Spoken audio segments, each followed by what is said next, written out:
free sleep essentials with any Tempur-Pedic, or how about 4 years, 4 interest-free years.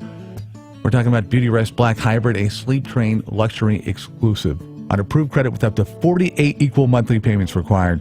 You get the guaranteed lowest price with their 100-day low price guarantee. So many different reasons. We could take an hour and a half and list them all, and we still wouldn't cover it. Many different reasons to go to Sleep Train, maybe even today. Mine is the free complimentary mints. Right there. For no other reason, you go in, you get the free complimentary mint. That said, Sleep you were going to get a call saying, yeah, I went there, and they had no idea. They had no knowledge of any kind of mints. And so you're going to be on the hook. You're covering that expense right there. Get into Sleep Train. Discover the free complimentary mints for yourself. In Albany, Corvallis, Eugene, and Springfield, and tell them Bill and Rob from the Wake Up Call sent you. Unless you're too embarrassed. The Wake Up Call with Holloway and London on News Radio 1120 KPNW.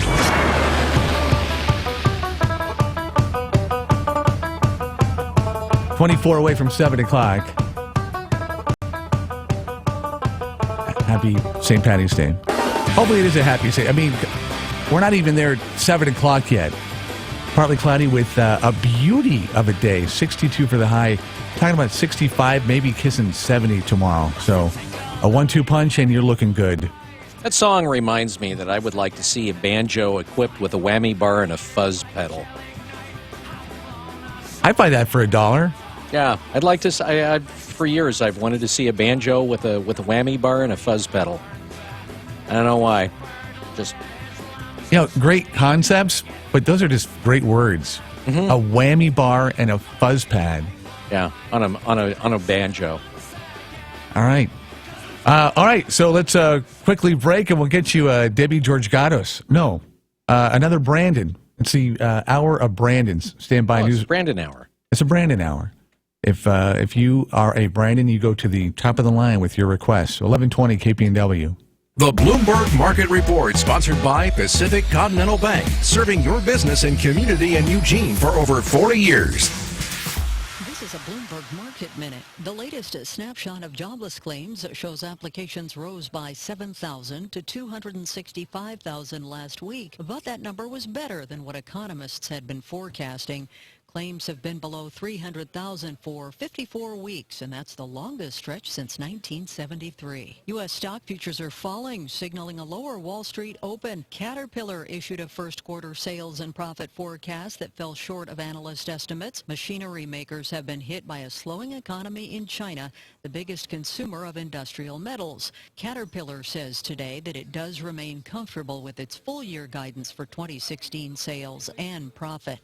Shares of FedEx are rising. They're up about 6% before the opening bell. Earnings and revenue at the package hauler beat estimates in the latest quarter.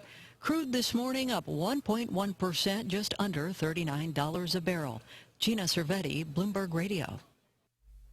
Don't miss Lorena McKennitt, an evening of music and stories on Friday, March 25th at 8 p.m. for one performance only at the Holt Center for the Performing Arts in Eugene. It was down by the sunny gardens. Lorena McKennitt is joined on stage by her longtime collaborators Brian Hughes and Caroline Lavelle. For tickets, call or stop into the Holt Center ticket office or buy online anytime at holtcenter.org.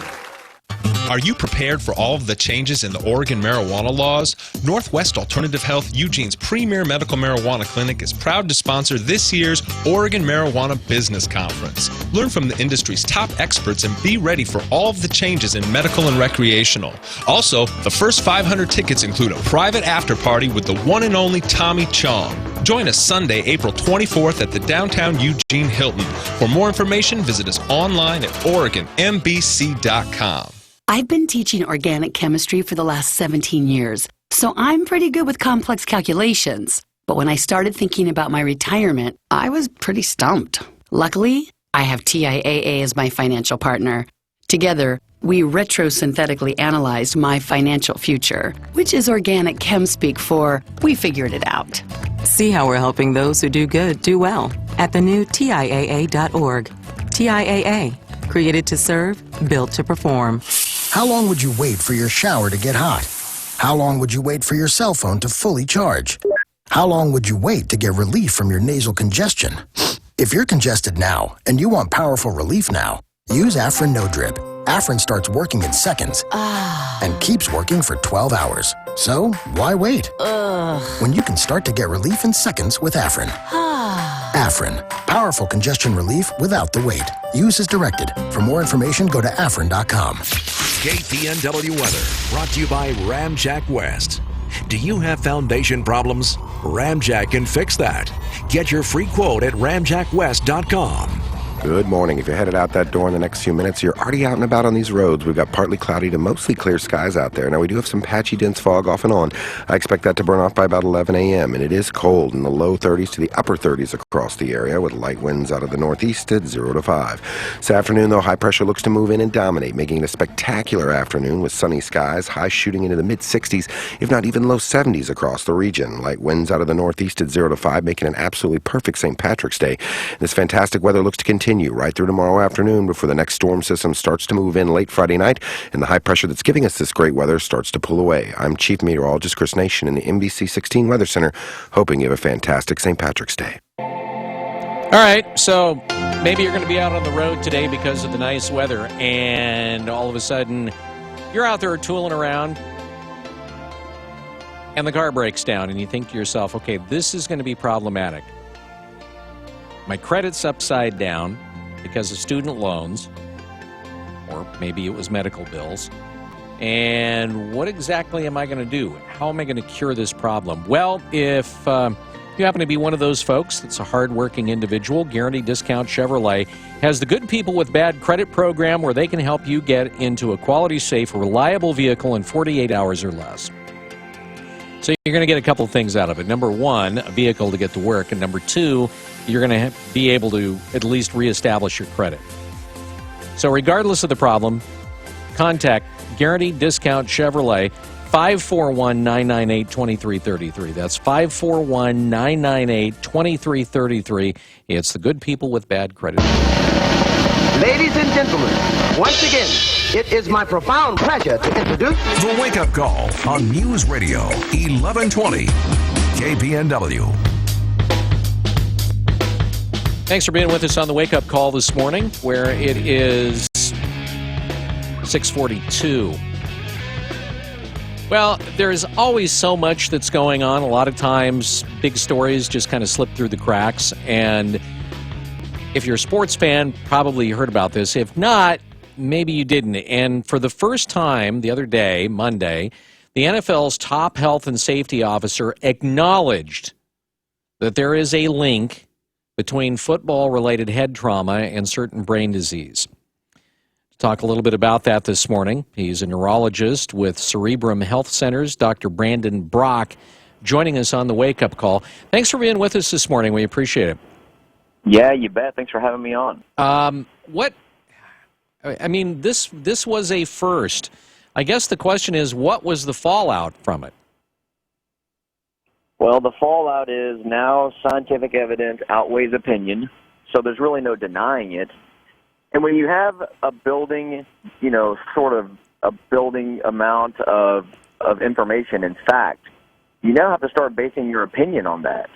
So this trickles down over the course of a year to 2 years, maybe 3 years, to parents of high school kids and junior high kids and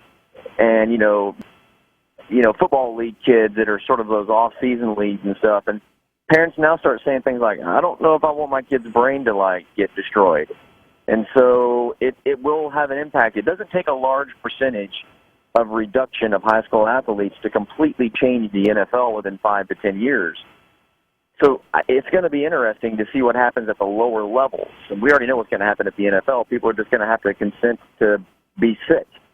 If you want to play, here's the options, and this is what could happen to you. So you think that's going to be – so just to interrupt here. So what you're saying is that's actually going to be a part of potentially the NFL contract along with salary, bonuses, et cetera, that you're going to have to sign away the fact that, you could be damaging your brain, and is that going to be part of the contracts from this point forward, do you think?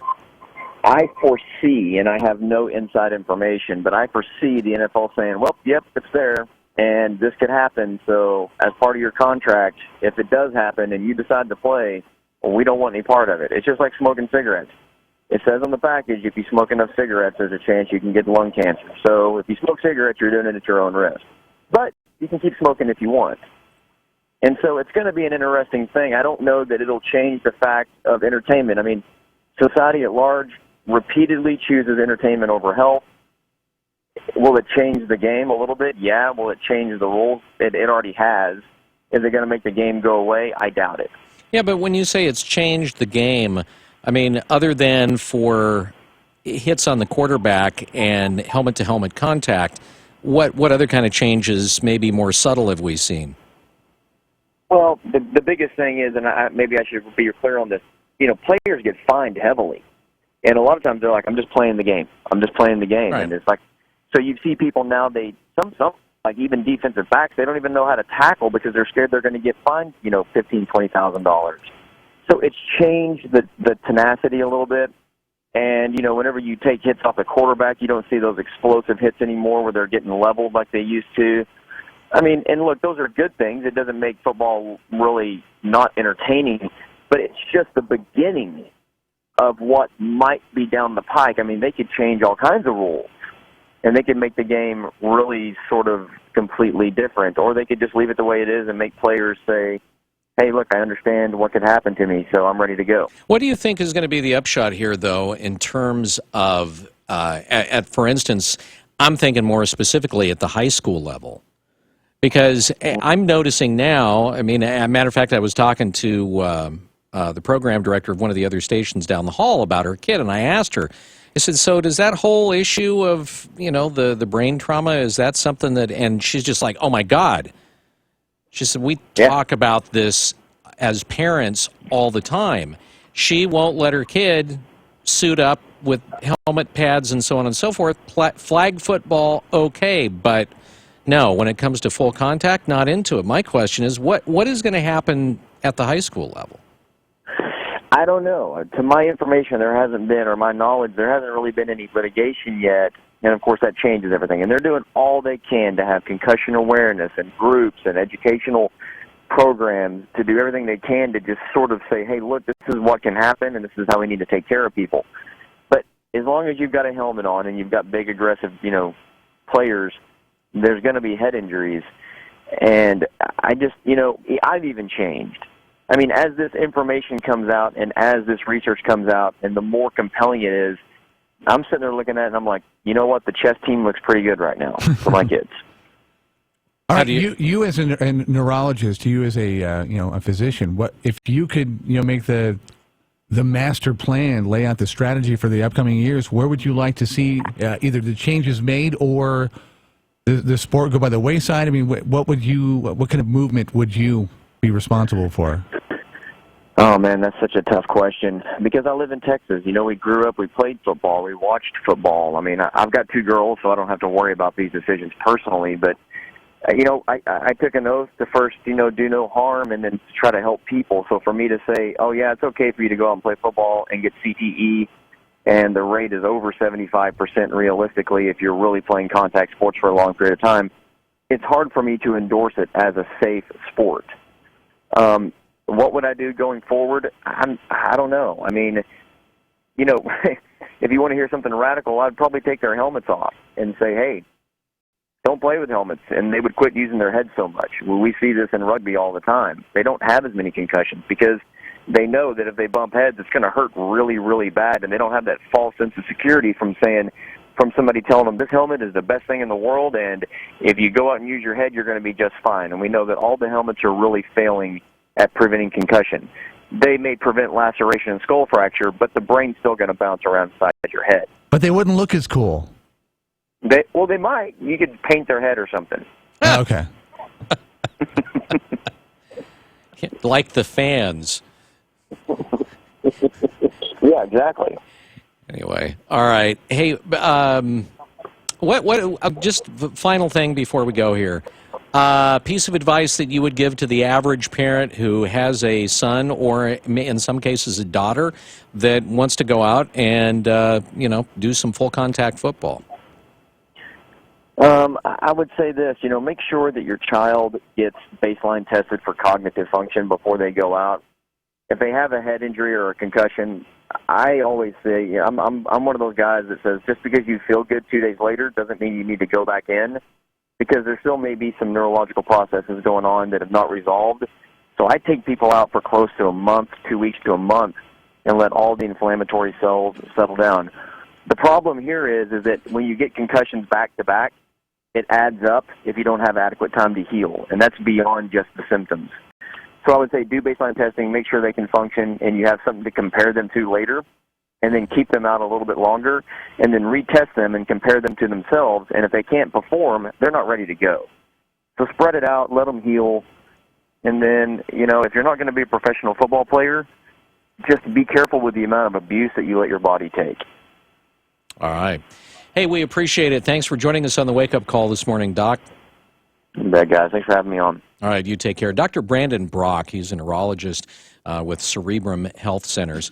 As Val, who's the program director down at KDUC, does afternoons on there. And she has, I think he's, 9? 8, I think. He's 8. 8 or 9. And I just, because I knew we were going to have him on, and it's kind of one of those, hey, kind of temperature check thing. I was surprised how lit up she got. Why? I don't know. I guess I didn't think that it was as huge an issue among parents talking to each other as it is. I mean, and let's be honest here. My kid being 10 years older than hers, and this being more of an issue in the last 5 years than it was 10 years ago, and we didn't discuss that. And really, there was no big discussion about it. So that's why it just kind of like, wow, really? And that they talk about, whether they want to have their kids as they get older, whether they want them doing Pop Warner, whether they want them playing in junior high. Her thing was to have a chat with him and just say, look, if this is where your passion is, and you're doing this because this is what you love and need to do, then I'm supportive of it. But if you're just doing it because, it's kind of fun and my friends are doing it and so on and so forth, she's more for talking them out of doing it.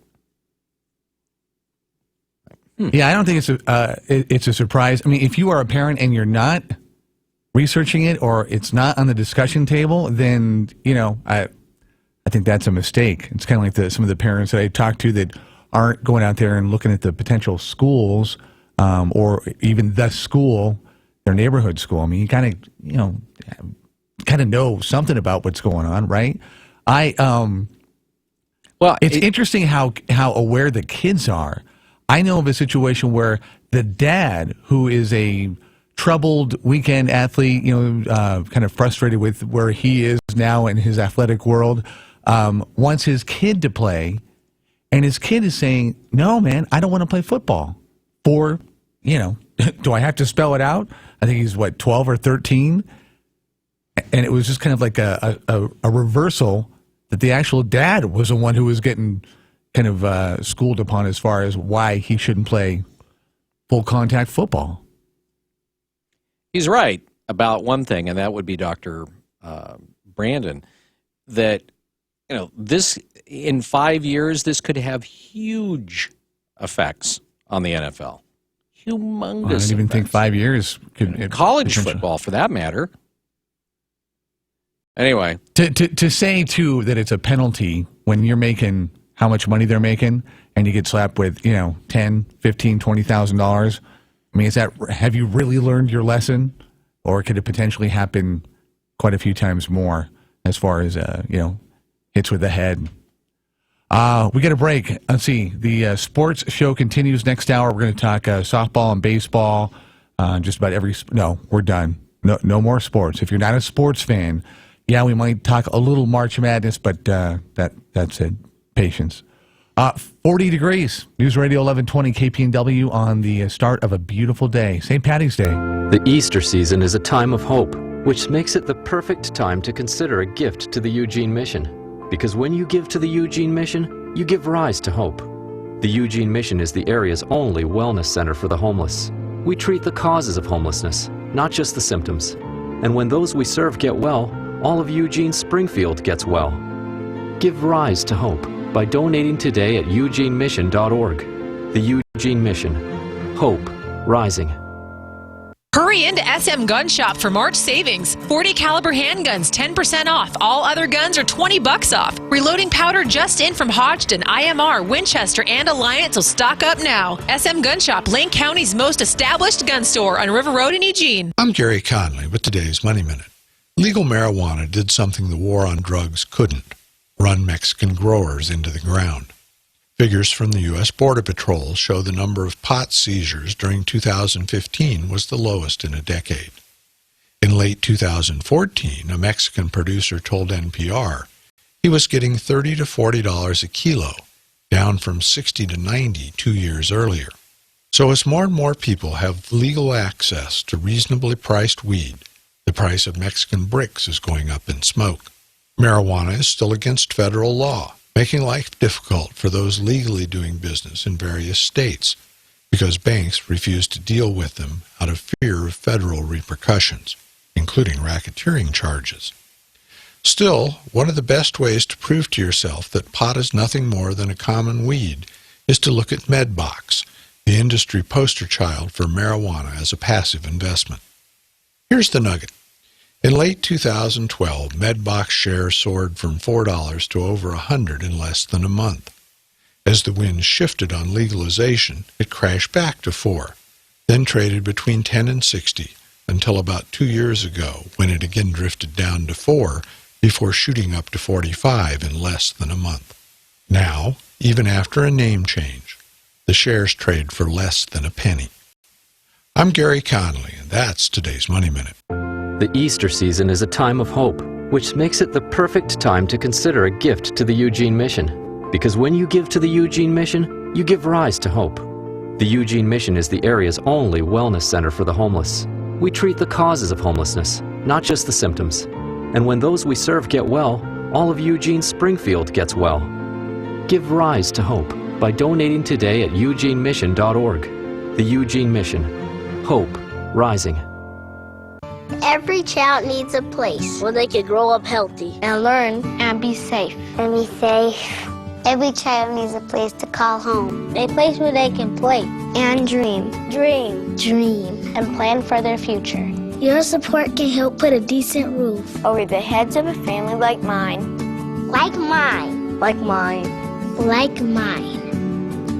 To learn how you can help, visit habitat.org. It's the first ever Spring Fling Sale, a chance to do your Mother's Day shopping early, Saturday and Sunday, April 9th and 10th from 10 a.m. to 4 p.m., happening at the Vets Club Building, 1626 Willamette Street in Eugene. Scentsy, Mary Kay, Tupperware, Party Light, Happy Hour Home Party, and 31 gifts, just a few of the names that will be on hand, plus a silent auction and much, much more. It's a benefit happening April 9th and 10th for the U of O ROTC Scholarship Fund. Get ready for the first ever Spring Fling Sale. The Bloomberg Market Report, sponsored by Pacific Continental Bank, serving your business and community in Eugene for over 40 years. This is a Bloomberg Market Minute. Stocks are struggling in early trading amid concerns that central bank stimulus is failing to boost growth. Right now, the Dow is up 0.1%, 21 points at 17,346. S&P 500 is flat or up 1 point at 2028. And the NASDAQ is little changed. It's at 4763. We are seeing crude oil rising this morning. It's ahead 2.5% at $39.41 a barrel. The shares of Caterpillar have evened out some. They were lower in pre-market trading. Right now, little changed after the biggest maker of construction and mining machinery said that first quarter sales and profit would trail analyst estimates. Miners are cutting billions from their investment budgets to weather a commodity rout. But shares of SeaWorld are up 4% after the company said that it would shut down its killer whale shows and eventually stop keeping the animals in captivity. Gina Cervetti, Bloomberg Radio. Fox News, fair and balanced. We report, you decide. On News Radio 1120 KPNW Eugene Springfield. Fox News Radio. I'm Chris Foster. Among its atrocities, the Islamic State terrorist group is committing genocide against Christians and other religious groups, according to Secretary of State John Kerry, who's now using that word specifically. More live from Fox's Rachel Sutherland in D.C. John Kerry announced the terror group is responsible for genocide against groups in areas under its control, including Yazidis, Christians, and Shia Muslims. Daesh is genocidal by self-proclamation, by ideology, and by actions in what it says, what it believes, and what it does. Secretary Kerry said the State Department has not been able to compile a complete record of what the group is and has been doing because of lack of access to key areas. Chris. Rachel Sutherland in Washington, where a group of conservatives is meeting today about how to stop Donald Trump from becoming the Republican nominee, or if he is, maybe supporting a third-party candidate. And the hackers group Anonymous is now calling for an April 1st attack on Trump's Chicago hotel website. Some senators are meeting with President Obama's Supreme Court nominee. Others say, why bother? Fox's John Decker is at the White House. Merrick Garland will meet with a handful of senators today, but the Senate Majority Leader Mitch McConnell says that Garland will not get a confirmation vote or even a meeting with him. Oklahoma Republican Senator James Inhofe agrees. No nominee from this president is going to be considered, and everyone knows that. Certainly Judge Garland knows that. The president said that a refusal by Republicans to vote on Garland would show the nomination process to be beyond repair. Chris. John Decker at the White House. Thanks. Who's buried in King Tut's tomb? Well, Queen Nefertiti may be in there too. She was a wife of Tutankhamun's father, and scans of King Tut's burial chamber show 2 hidden rooms, one of which may contain Nefertiti's remains. Egypt's Antiquities Minister says there will be more scans done soon. You're listening to Fox News Radio, fair and balanced. The Oregon guard threads a pass to his big man. Slam dunk. Precision counts, whether it's a big game on the line or your quality of life. I had excruciating pain in my cheek and jaw, a condition called trigeminal neuralgia. My doctor recommended Sacred Heart Gamma Knife Center. The physicians used highly focused, precise radiation beams to target the nerve. Game over for Mary's pain in just a few weeks. If you have severe facial pain, ask your primary doctor or specialist about Gamma Knife. Visit peacehealth.org/Gamma Knife to learn more. It's time for the Willamette Valley Arms Collectors Association Spring Collectors Gun Show, March 19th and 20th at the Lane County Event Center and Fairgrounds in the Auditorium Building. Member gun collections, ammo, parts, and collectibles, as well as guns to buy, sell, or trade. Parking is free. $6 for adults, kids, and active military free. $1 off with current NRA card or coupon from regional buy marts and local gun shops. Saturday 9 to 5 and Sunday 9 to 3. For more info, call 541-689-9829. Stock's been pretty much flat today on Wall Street, where Fox Business Network's Nicole Petalides is live. That's right. Some back and forth action. The Dow right now is up 9 points at 17,334. The Nasdaq down 21. The S&P 500 down 3. And for the week, the Dow and the S&P are slightly higher, and the Nasdaq is to the downside. Nike, IBM, and Intel are leading the Dow. Materials such as gold are doing well. Energy technology also have up arrows. FedEx up 8% after a better than expected outlook, but Williams-Sonoma is down 6% after a tough holiday quarter and declining sales at Pottery Barn. Chris. Fox Business Network's Nicole Petalides in New York City, where the largest St. Patrick's Day parade in the country starts soon.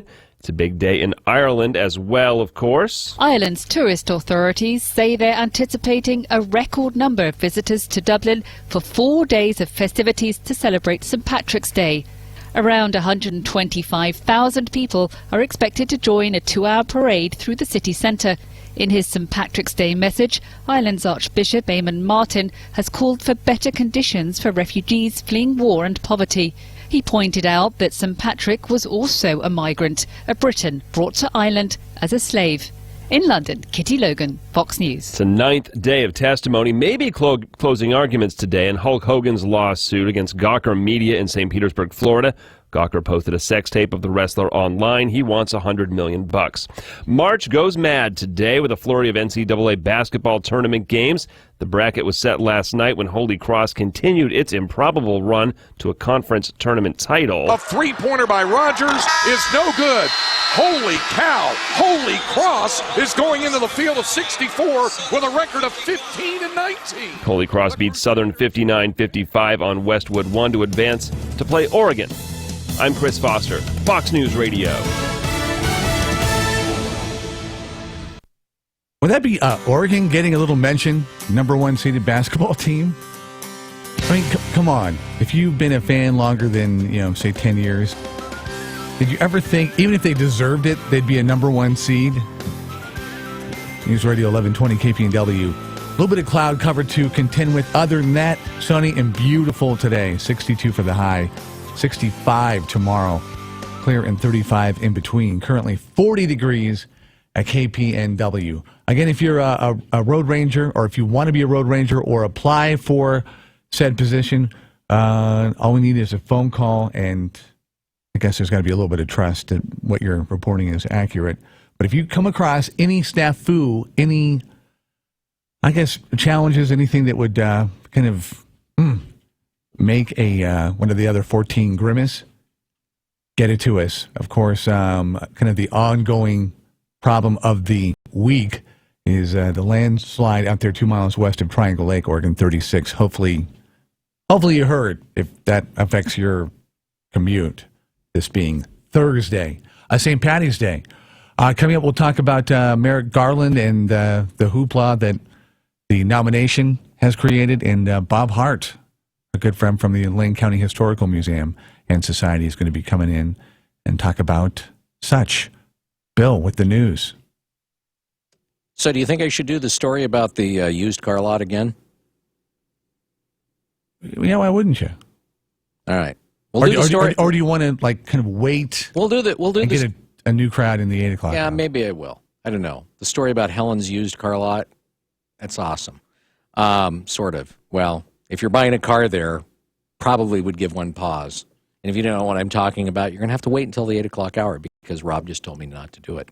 Anyway, we'll have these stories coming up. So imagine you're asleep on your Tempur-Pedic from Sleep Train, and the next thing you know, somebody's crashing their car into your house. What kind of car? A Saturn, silver in color. Oh. Yeah. We'll have that story. We'll tell you about an appeal of a rather controversial case in the Eugene area. We'll also take a look at the Secretary of State saying, hey, you know what? You're too stupid to figure this out yourself, so we're going to tell you.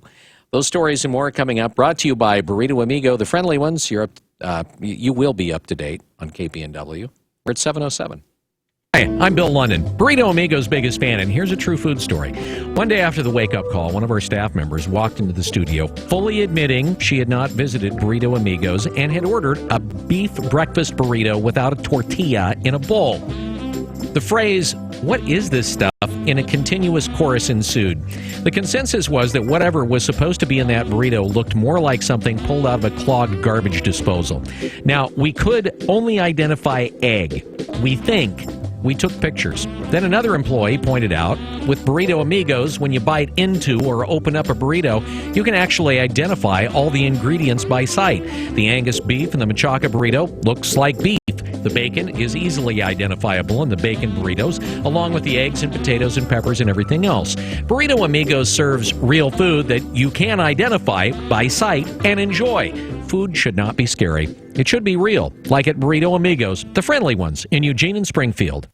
Jerry, Shop Talk, how can I help you? Is it true you have guaranteed low prices every day? Yeah, we sure do. That's like guaranteed every day? Every day. Monday, Tuesday, Wednesday? Thursday, Friday, Saturday, Sunday. Low prices. Guaranteed. How about Tuesday, September 19th, 2056? Ooh, that I can't guarantee. Oh, wait a minute.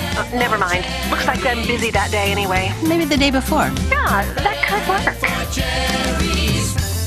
Tired of long wait times and high prices at your local boat repair shop? The Boat Dock LLC Marine Repair in Springfield has the fastest turnover. With state-of-the-art test equipment and on-site test tank, the jobs are done right the first time. From simple tune-ups and water pumps to complete repowers on all types of marine powerboats, the Boat Dock LLC is the shop to visit at 1252 30th Street in Springfield. A Better Business Bureau accredited business. Visit their website at eugeneboatrepair.com. That's eugeneboatrepair.com.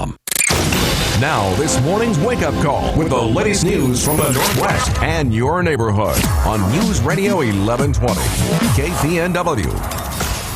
Good morning. This look at the news brought to you by Burrito Amigos, the friendly ones featuring great breakfast burritos and fresh brewed, locally roasted coffee for a tasty start to your morning. Here's what's going on.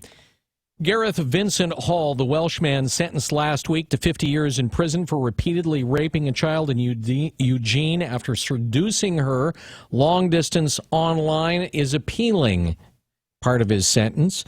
Hall's lawyers are challenging part of the judge's order that once the child molester is released from prison, he'll be on 100 years of post-prison supervision. Hall's lawyer says that is beyond what the law calls for. Hall's lawyers are going to use the appeal as well to extend their time to review the case for other chances to appeal, including a challenge to the 50-year mandatory sentence. Hall traveled from Wales to Oregon last April to meet a young Eugene girl he had contacted via an online chat application. He then raped the girl on multiple occasions during that visit. Well, early yesterday morning, a Eugene man was awakened by a loud crash at his home on West 24th Avenue. So, doing what most homeowners would do, he went to see where the noise had come from. That's when he noticed that a silver Saturn had run into his house. Police responded. They found a 26-year-old female at the scene. The driver had taken off. She was not arrested. The male was identified as a suspect in a stolen vehicle and in a hit and run, and they put out what's called an attempt to locate on the man.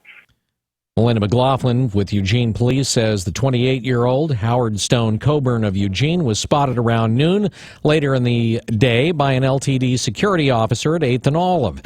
A police bike team responded. Then Coburn tried to run into a building. He was caught fleeing an exit. Coburn was arrested without incident on charges of unauthorized use of a vehicle and hit and run. A Springfield man is going to spend more than 30 years in jail for sex crimes against a child he was babysitting. The victim's family was in the courtroom yesterday morning as the judge sentenced James Garrett to 36.5 years in prison. He was convicted on 17 counts of sex crimes, including sodomy, sex abuse, and encouraging child sex abuse. Investigators said some of the crimes happened while he was babysitting the young victim last April. Spring break is here. For many, that means an extended vacation. For others, it means it's an opportunity to break into your car or your house while you're gone. Make sure that you're locking the doors and windows. Make sure you let your neighbors know so that they can call if they see something suspicious. And don't leave your valuables visible through the window. Melinda McLaughlin with Eugene Police Department says if you plan on leaving your car parked for a long period of time, never leave your valuables in plain view. Also, keep your car in a well-lit area. You can also use an anti-theft device like the club for security. And if you're staying home this spring break and you notice anything suspicious, well, you know, call the police. The Lynn County District Attorney's Office has decided not to pursue charges against a man in a hit-and-run case from last November that killed an Oregon State University PhD student. If you recall, last year we reported that 34-year-old Shiloh Sundstrom was killed when he was hit on the night of November 22nd just east of Corvallis on Highway 34. Sundstrom was a teaching assistant and PhD candidate in the geography department. Lynn County Deputy DA Alex Olenek said in a statement that he could not conclude the driver acted recklessly or with criminal negligence when he struck and killed Sundstrom. But as part of the description of what happened that night, the driver told police he looked away from the road for a split second because he noticed something on his cell phone in the seat next to him. The crash occurred immediately after that. He said he wasn't sure what he hit, but he kept driving. He thought it was a deer, so he cleaned up his vehicle. But then he says he called police the next day when he heard on the news about the accident. The driver also admitted that he was drinking the night of the collision, but Olenek wrote in his report that because of the time that had passed, they couldn't collect breath test evidence. The driver also told police he was over the fog line immediately after the collision. Olenek wrote that there was no evidence to show that he was off-road at the time of the crash. Square One Villages, a nonprofit formerly called Opportunity Village, is responsible for the tiny houses for the homeless craze, and they have just earned a grant of about $150,000 from the Portland-based Meyer Memorial Trust. The grant's going to help with pre-development costs to set up a tiny village in Veneta. The executive director, Dan Bryant, explains the need for the project. There are just quite a few folk in Veneta that either don't have any housing or have inadequate housing. And so trying to provide housing for those folk that's better than what they have now and that's affordable. Where the village is located could very likely be or have a potential to anger some residents. We want something that is going to be on the transportation lines, that would have easy bus access, for instance, preferably something that is fairly close to shopping centers where people can get groceries. Which means a central location. KPNW asked whether this project is just open to citizens of Veneta or whether any transient wandering through the area can just walk in and get a tiny house. I think the intent of the folk in Veneta is to build something that will serve members of their community primarily. It's not to say that they, will exclude anyone, but it's primarily intended for people that live in their community. Under the grant, Square One needs to finalize a site in Veneta for the project by next year. They want to have construction completed by the end of 2018. Non-affiliated voters in Oregon could be in for a surprise if they're ignorant when they try to vote in the May primary if they want to vote for a Republican or a Democratic candidate. Brad Ford says the Secretary of State is sending out notices to make sure that they're aware. More than 500,000 Oregonians are not affiliated with a political party. In May, they won't be able to vote Republican or Democrat. The Democratic and Republican primaries are closed. Secretary of State Gene Atkins says if you remain non-affiliated, you'll only see nonpartisan candidates on your ballot. There is one party you can vote for if you're not affiliated. They can request a ballot for the independent party's primary without having to register as an independent. Atkins says Oregon's independent party decided to open its primary. The deadline to become registered as any party member or make a request for a change is April 26th. I'm Brad Ford, KPNW. KPNW News Time is 7:16. Well, there are 36 counties in Oregon, and on a yearly basis, they get graded in numerous ways, dealing with employment, taxation, roads, and parks. One of the more strange rankings has to do with the healthiest counties.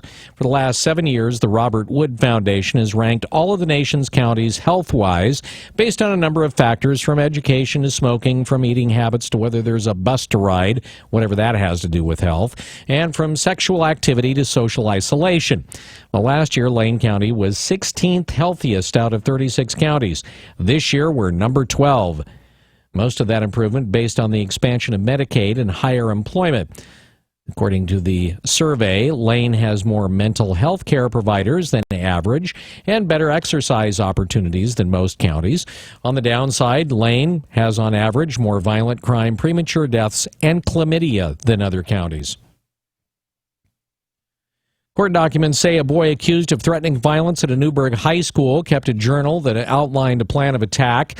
A probable cause affidavit filed in Yamhill County says an officer found the journal in a boy's bedroom.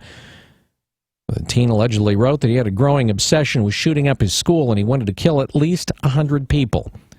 He had 20 students and faculty on the top of that list of 100, and he made a list of items that he would need. The journal also contained a map of the school, including where the bombs would be placed and the gates would be locked. He wrote that he wanted to isolate his victims in a kill zone. Police announced the boy's arrest on charges of attempted assault and attempted unlawful use of a weapon. Well, Oregon's 2 senators are being partisan and asking their colleagues to act now that the president has selected a nominee to the U.S. Supreme Court. Brad Ford reports. Oregon Senator Ron Wyden says now that the president has selected Washington, D.C. Appellate Court Judge Merrick Garland as his nominee to the U.S. Supreme Court, it is the Senate's duty to hold hearings on his confirmation. To do anything else shows enormous disrespect for the American people and the United States Senate is an institution. Both Senators Wyden and Jeff Merkley released statements saying they look forward to meeting with Garland, reviewing his credentials, and learning more about his vision for the court's future. The nomination may face an uphill battle in the Senate, where majority Republicans have promised to block the nominee and leave the decision to the winner of this year's presidential election. Brad Ford, KPNW. Well, Nike's unveiled its first ever self-lacing sneaker, allowing users to make the fit looser or snugger by pressing buttons on the side of the shoe. Maybe that's just for, overweight athletes who can't bend over far enough. The world's largest sportswear brand, based in Beaverton, unveiled the sneaker along with a host of other innovations Wednesday at a media event in New York.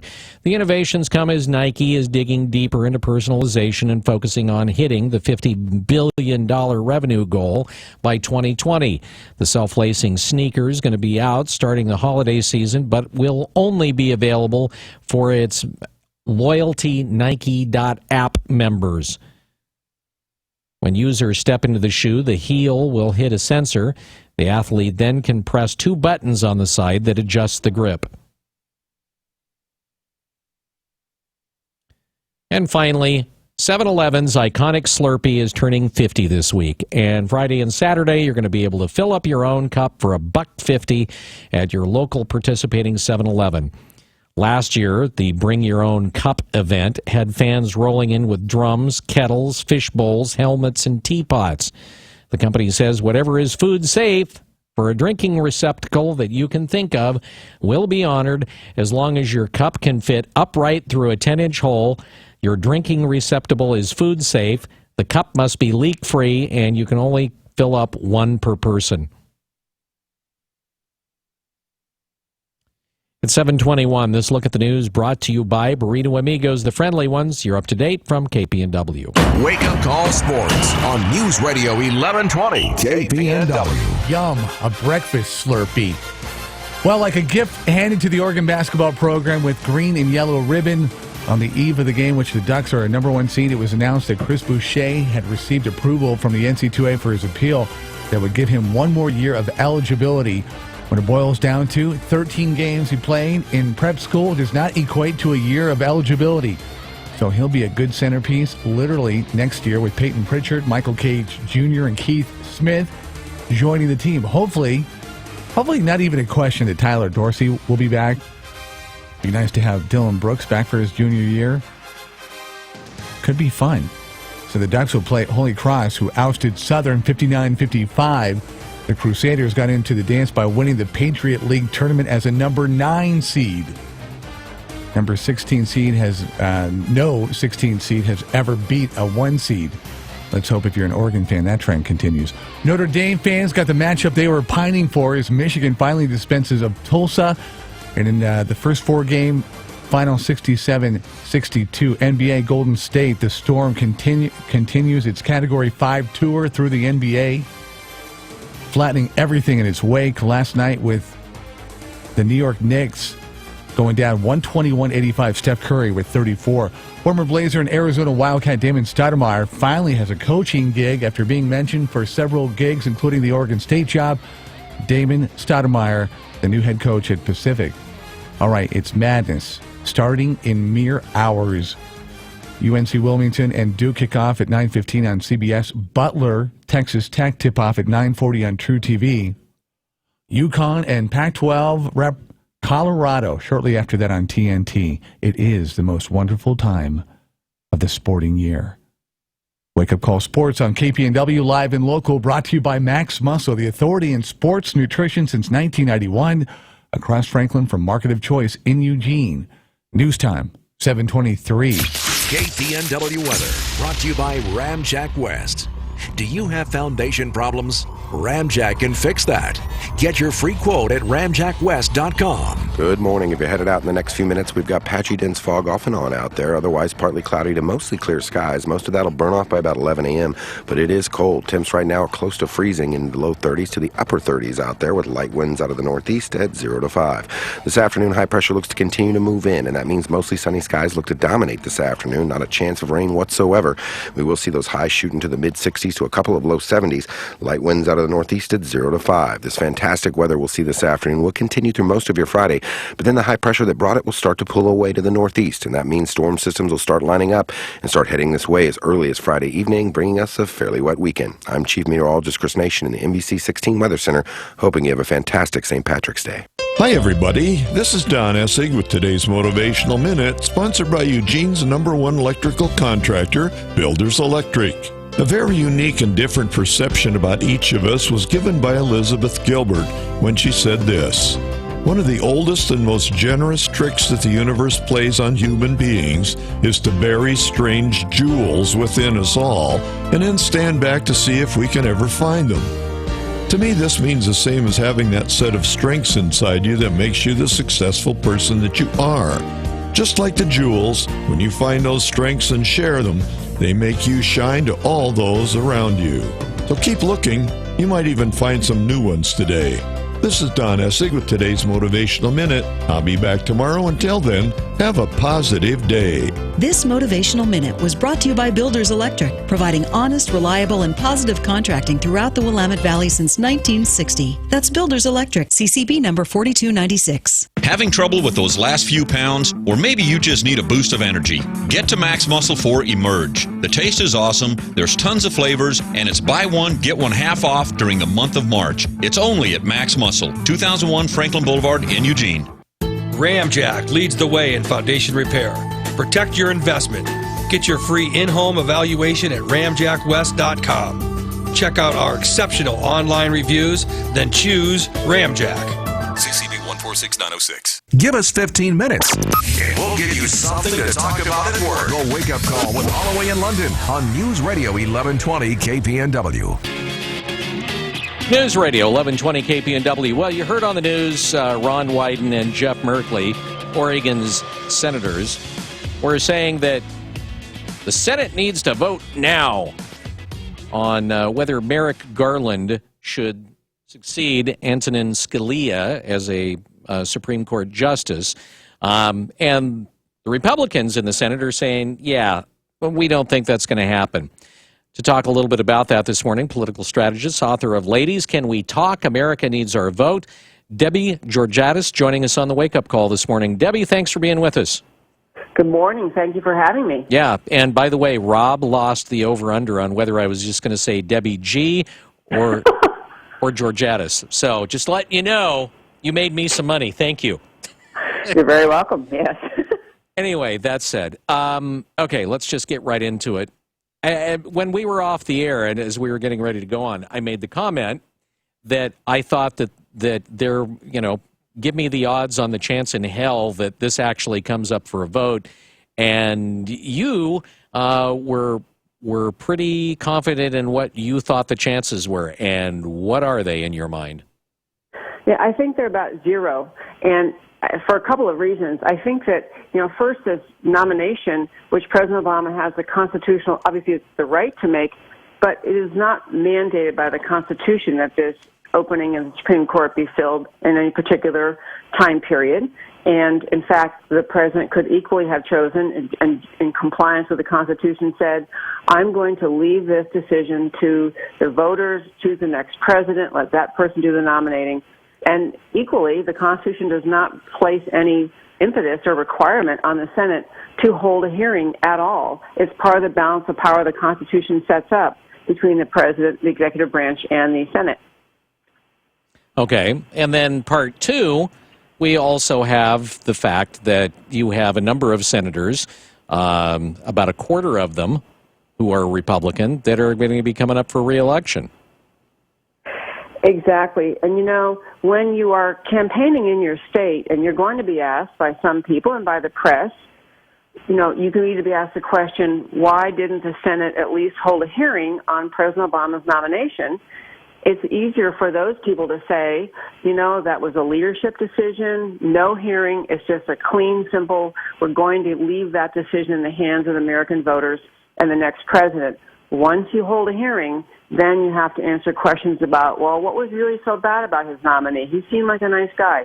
You just make it more complex for those senators. It's a clean, easy answer to stand with what they've decided, which is not to hold hearings. All right. I guess the next question about this would be, how much political hay does the president think he can actually make about this going into the election, considering the fact that I would imagine most Americans don't really care one way or the other? I will say it is an agitation factor on the Democrat side for the more ardent Democrat voting base. This is another example of Republicans. They don't work with anybody. They're uncooperative. They are stalling the system. Mm-hmm. I think that the Democrats count on this. I also just think this particular nominee President Obama chose, he's obviously brilliant, went to Harvard, he's a brilliant guy, but he's kind of a throwaway nominee. I mean, I say that because he's fairly senior to begin a term in the Supreme Court, and he's considered a moderate, which I don't know how you really gauge that well, but I think that President Obama chose him for the purpose of just political fodder to give Hillary Clinton, or the presumptive nominee, and other people campaigning on the Democrat side just something to argue about. But really, I mean, that's just pandering to the base. I mean, it's the kind of thing where I look at it and go, okay, I don't see where somebody that's just kind of sitting on the fence one way or the other going, well, do I want to go Republican? Do I want to go Democrat? Looking at this issue going, that's it. I'm voting Democrat. I don't. I couldn't agree more. I agree with you. I think that's exactly right. I think that there are not going to be a lot of voters. In fact, a lot of voters aren't paying that much attention anyway to the Supreme Court on both sides of the aisle. I mean, those who understand the consequence are tuned into it. But, yeah, most voters aren't swayed by it anyway. All right. Debbie, we appreciate you joining us on the Wake Up Call. I'm just out of curiosity. Let's just play a little bit of alternate reality here. If this were a Republican president, who on the bench right now do you think would be somebody that would end up getting nominated? Wow, I don't have names off the top of my head. I'm sure that I know Senator Cruz has set a short list. I probably should have paid attention to that. He has a short list of people because he was asked that, I think, in one of the debates, who would you choose as a potential nominee? And I think there are some. Ted Cruz is saying, I choose someone mostly who thinks like Justice Scalia. And I think Donald Trump also gave that answer, but I don't know the names off the top of my head. But I'll tell you one little factor about this, if I could jump in. Yeah. Just the downside of this gamble by the GOP in the Senate of not taking this relatively moderate person, having a hearing and maybe confirming him or not, is that if you do have Hillary Clinton win the nomination and the presidency, and so she's nominating, she'll be picking people much further left than this Merrick Garland, and then the senators don't know who's going to have a majority. I mean, the Republicans could lose the majority in the Senate and end up with a worse Supreme Court when it's all said and done. But I think they just are willing to take that risk and hope that they don't have Hillary to deal with next year. All right. Fair enough. Debbie, thanks for joining us on the Wake Up Call. Debbie Georgiadis on the Wake Up Call. Thanks, Debbie. Thanks for having me. All right. Take care. I win my bet. It's 7:33, actually. News Radio 1120 KPNW. The Bloomberg Market Report, sponsored by Pacific Continental Bank, serving your business and community in Eugene for over 40 years. This is a Bloomberg Market Minute. The Dow up 25 points, the Nasdaq down 16, and the S&P down 2 points as investors consider a round of data and a warning from a bellwether company. Fewer Americans than forecast filed applications for unemployment benefits last week, illustrating the Fed's view of a stronger labor market. And a gauge of manufacturing in the Philadelphia area rose by more than economists forecast. Caterpillar, though, says it will miss profit estimates. SeaWorld is making a big change. The killer whales now entertaining visitors will be the last generation of orcas at its parks. The company says it's ending orca breeding effective immediately and developing what it calls natural orca encounters. They'll be rolled out across its parks over the next 3 years. SeaWorld is also partnering with the Humane Society to help protect oceans and their creatures. Shares of SeaWorld Entertainment are moving sharply higher. I'm Adrienne Mitchell, Bloomberg Radio. I'm Jeremy. And I'm Chris with Home Comfort. When we say the one to call, the one means no matter what the problem. From security lighting, generator systems, panel changeouts, service upgrades, with technicians available 24/7. Or HVAC, from routine cleanings to breakdowns. Home Comfort's an independent American Standard heating and air conditioning dealer. So our highly skilled technicians will ready your house for any season. Make one call to 541-345-2838. Home Comfort, the one to call. Chipala Mexican Restaurant. So good. Hi, this is Erin. If you're like me, every day gets packed full of business meetings, kids' activities, volunteer commitments, and more. You want to feed your family delicious food, but time seems to get away from you. With 2 convenient locations, 29th and Willamette and Oakway Center, it's easy to pop in for a tasty dinner with your family or grab a wholesome meal to go. So relax. Chipala's got it covered. Chipala Mexican Restaurant. So good. If you're thinking about a new RV or an RV upgrade, don't make a decision without seeing what the RV Corral can do for you. At the RV Corral, serving you is at the top of their list. It all starts with their newly expanding award-winning service and parts department. Are you looking to sell or consign your RV? The RV Corral will buy your RV for cash or free consignment. High trade-in allowance too. With local owners for 28 years and all local employees, the RV Corral will be there to help you make your RV dreams come true. Easy to find on Highway 99, 1 mile south of Belline. Buy anywhere else, you'll pay too much. The Easter season is a time of hope, which makes it the perfect time to consider a gift to the Eugene Mission. Because when you give to the Eugene Mission, you give rise to hope. The Eugene Mission is the area's only wellness center for the homeless. We treat the causes of homelessness, not just the symptoms. And when those we serve get well, all of Eugene Springfield gets well. Give rise to hope by donating today at eugenemission.org. The Eugene Mission. Hope rising. Northwest Burger inside the 5th Street Market features burgers so amazing they're an experience all their own. Freshly ground meat and local produce combined with the creativity of local chef Garrett Kirsch makes for a burger experience like no other. You'll get mouth-watering goodness in every single bite. Check out their menu and photos on Facebook. Northwest Burger, located in the 5th Street Market. It's not just a burger, it's an experience. Pacific Continental Bank is proud to call the Eugene Springfield area home for more than 40 years. As your local banker, partner, and neighbor, we are committed to the health and sustainability of your business and our community. We know it takes more than a loan or deposit to help you succeed. It takes people who know you, your business, and your community. Who says we can't be more than a bank? Pacific Continental Bank, the right bank. Learn more at therightbank.com. Member FDIC.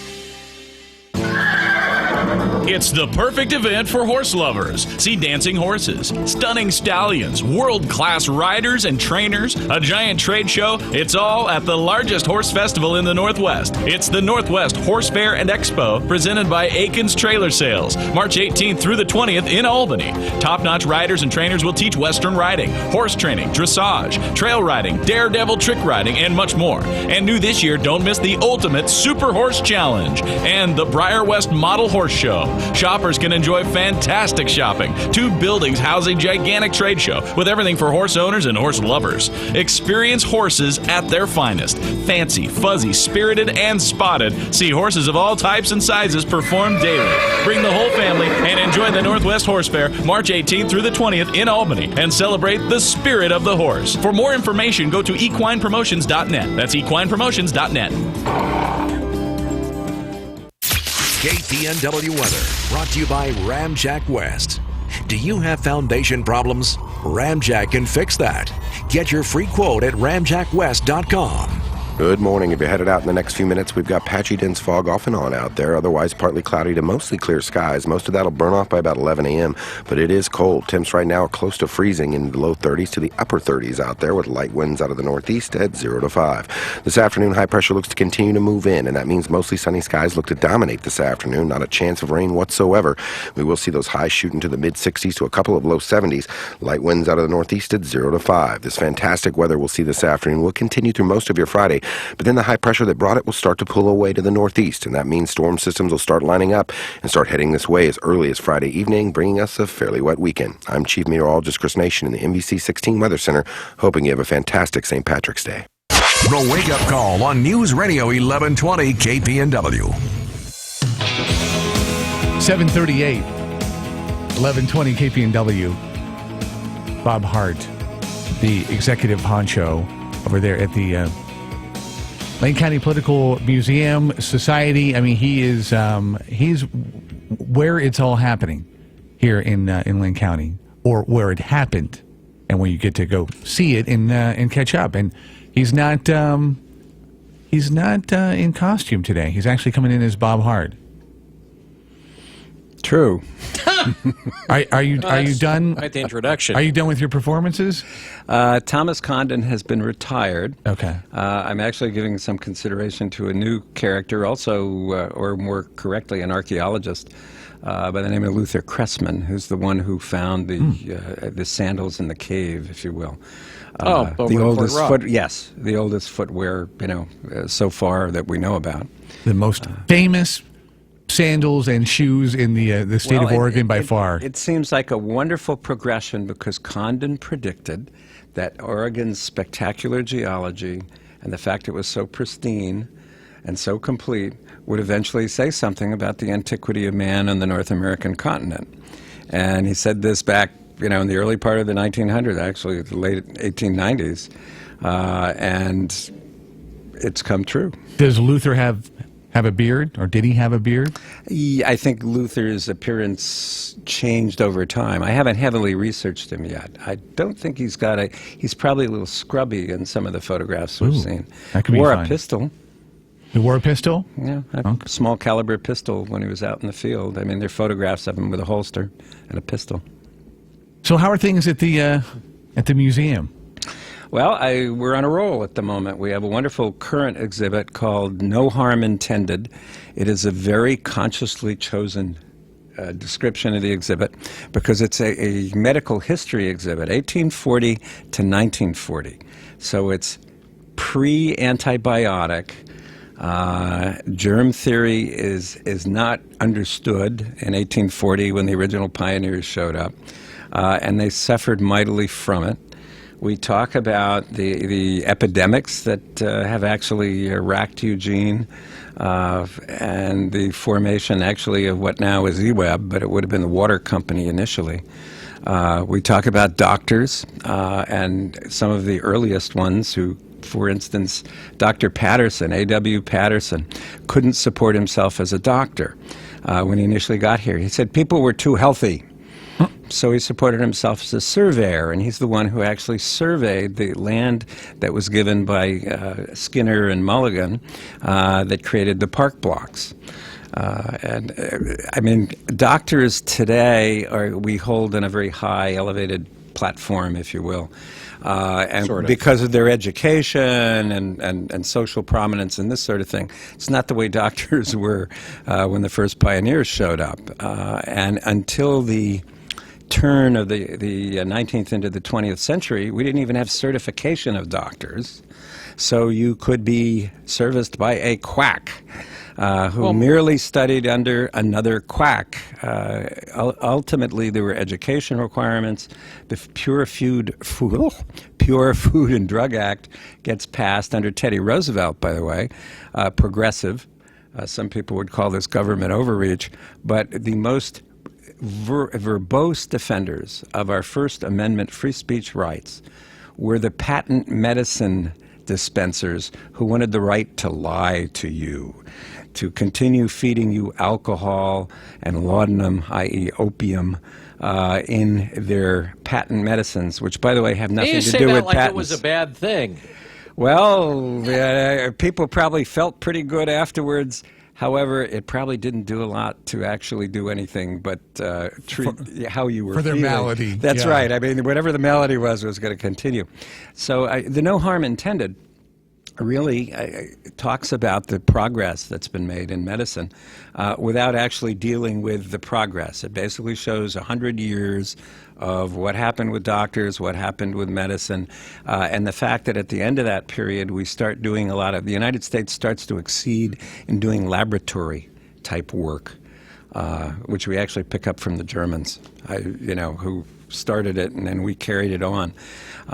So the way we think of medicine today is very different than the way medicine was still in living memory for, those folks who, were born before 1940. Sounds like if you're a fan of the show The Nick, that you would like this. Yes. Exhibit. Mm-hmm. Very Were there cool. any notorious quacks or snake oil salesmen that are featured in the exhibit? I mean, were there any real notable? They're not listening, so don't feel like you're. We have a lot of snake oil bottles on display, complete with their labels. In some cases, we talk about some of the different types of medicine that were practiced. What we think of as general medicine today, there were people who were practicing taking colored electrical lights and touching your skin with them, and this was supposed to do something for your health. Well, I've got a bridge in Brooklyn. I'd love to sell you if you like that idea. But Dr. Pierce's pellets was Pleasant Pellets, actually, is what the ad said. Used to be on a barn down by Cottage Grove. Okay. And Dr. Pierce was one of the most famous quacks in the United States. He operated out of Chicago. He was very successful. He sold lots of patent medicines. He operated at least 2, I think he called them sanitariums, where people could come to get better. Now, whether they got better or not is an open question. But he was very, very successful. He had a son who tried to carry on the business, but, medicine becomes much more scientific once we start requiring education, certifications, and the drug companies to tell us what's actually in the concoctions. So Dr. Pierce probably would be but he wasn't local. Yeah. But one of his ads was, and my understanding is that there's still an ad on a structure somewhere else. I want to say Madras here in Oregon. I could be wrong about Madras, but there's still one Exton. Anybody know what was in the Pleasant pills? Well, because it was pre-ingredient, I can't tell you. That's beyond I was just wondering if anybody had. My curator might be able to tell you. We have a wonderful new curator at the museum, Faith Kresge, and she's responsible. And Faith the Kreskes. You spelled differently. But the Faith is responsible for the No Harm Intended exhibit. And the exhibit, with the exception of some loaned material lab stuff from Peace Health, the exhibit is totally from our collections. The Lane County Historical Museum has absolutely stellar collections, and our medical collection is one of them. Did you actually still have ingredients in some of those snake oil? Yes, we did, and what? we had to get rid of some of it. Yeah. Why? Why didn't you? I would see. Okay. Only the harmful Okay, stuff. but did you have? We had not retained any laudanum. Well, what I'm asking here is, did you have anybody do any chemical just for fun? I mean, okay, you've got these patent medicines to take it down and have it analyzed and see what was actually in it. It's a wonderful suggestion, but I think you overstate our budget. Well, I think you could have found somebody would have done it. I think for free. I think you could have taken it to the university and somebody would have went, yeah, this is kind of interesting. It's a wonderful suggestion. We didn't do it. So ours. When can people come down? I have part-time people, folks.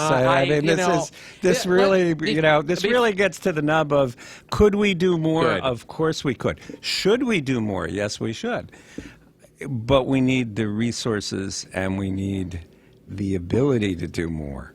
I've got a very creative staff with lots of great ideas, and the ideas always outrun, of course, our ability to fulfill it. We'll talk about that. I mean, Sure. how is it that you guys sustain yourselves? I mean, I'm assuming you get a little bit of money from the county, but most of it, what, donations?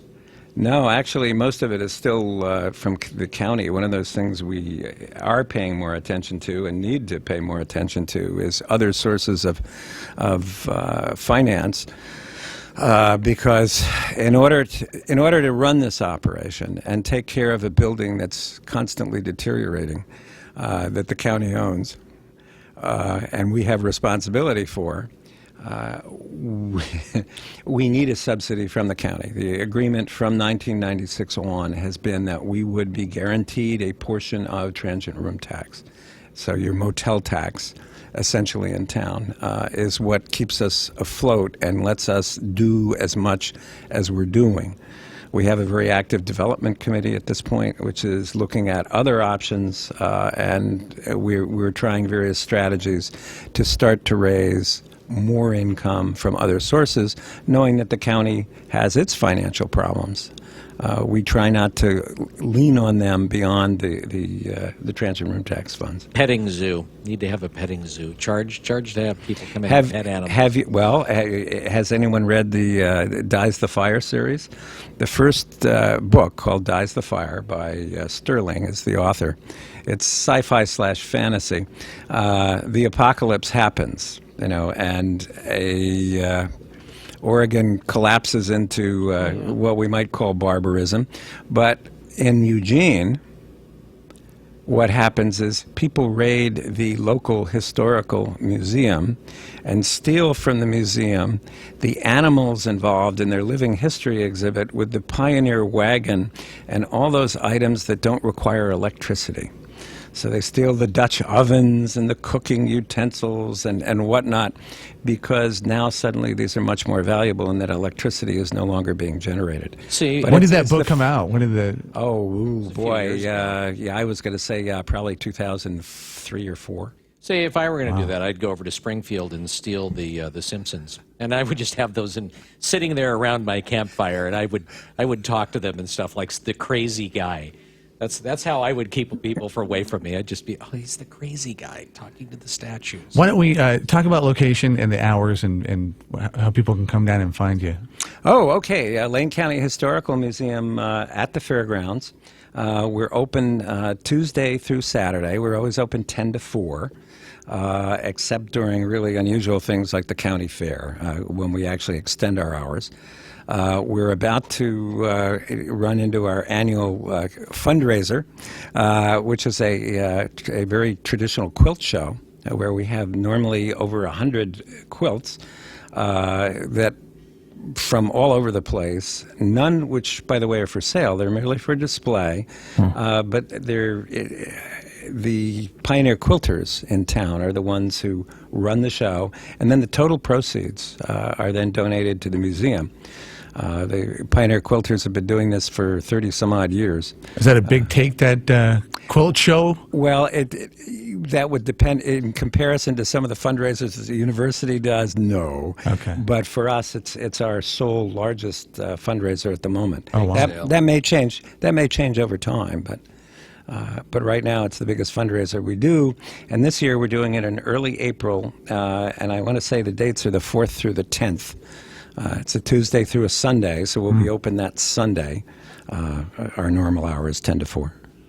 And there's you're looking for some volunteers, some people to join your street team. Yes, we are. We are also, in order to get out there more rather than just sit in our building, we have created what we call the Mobile Museum.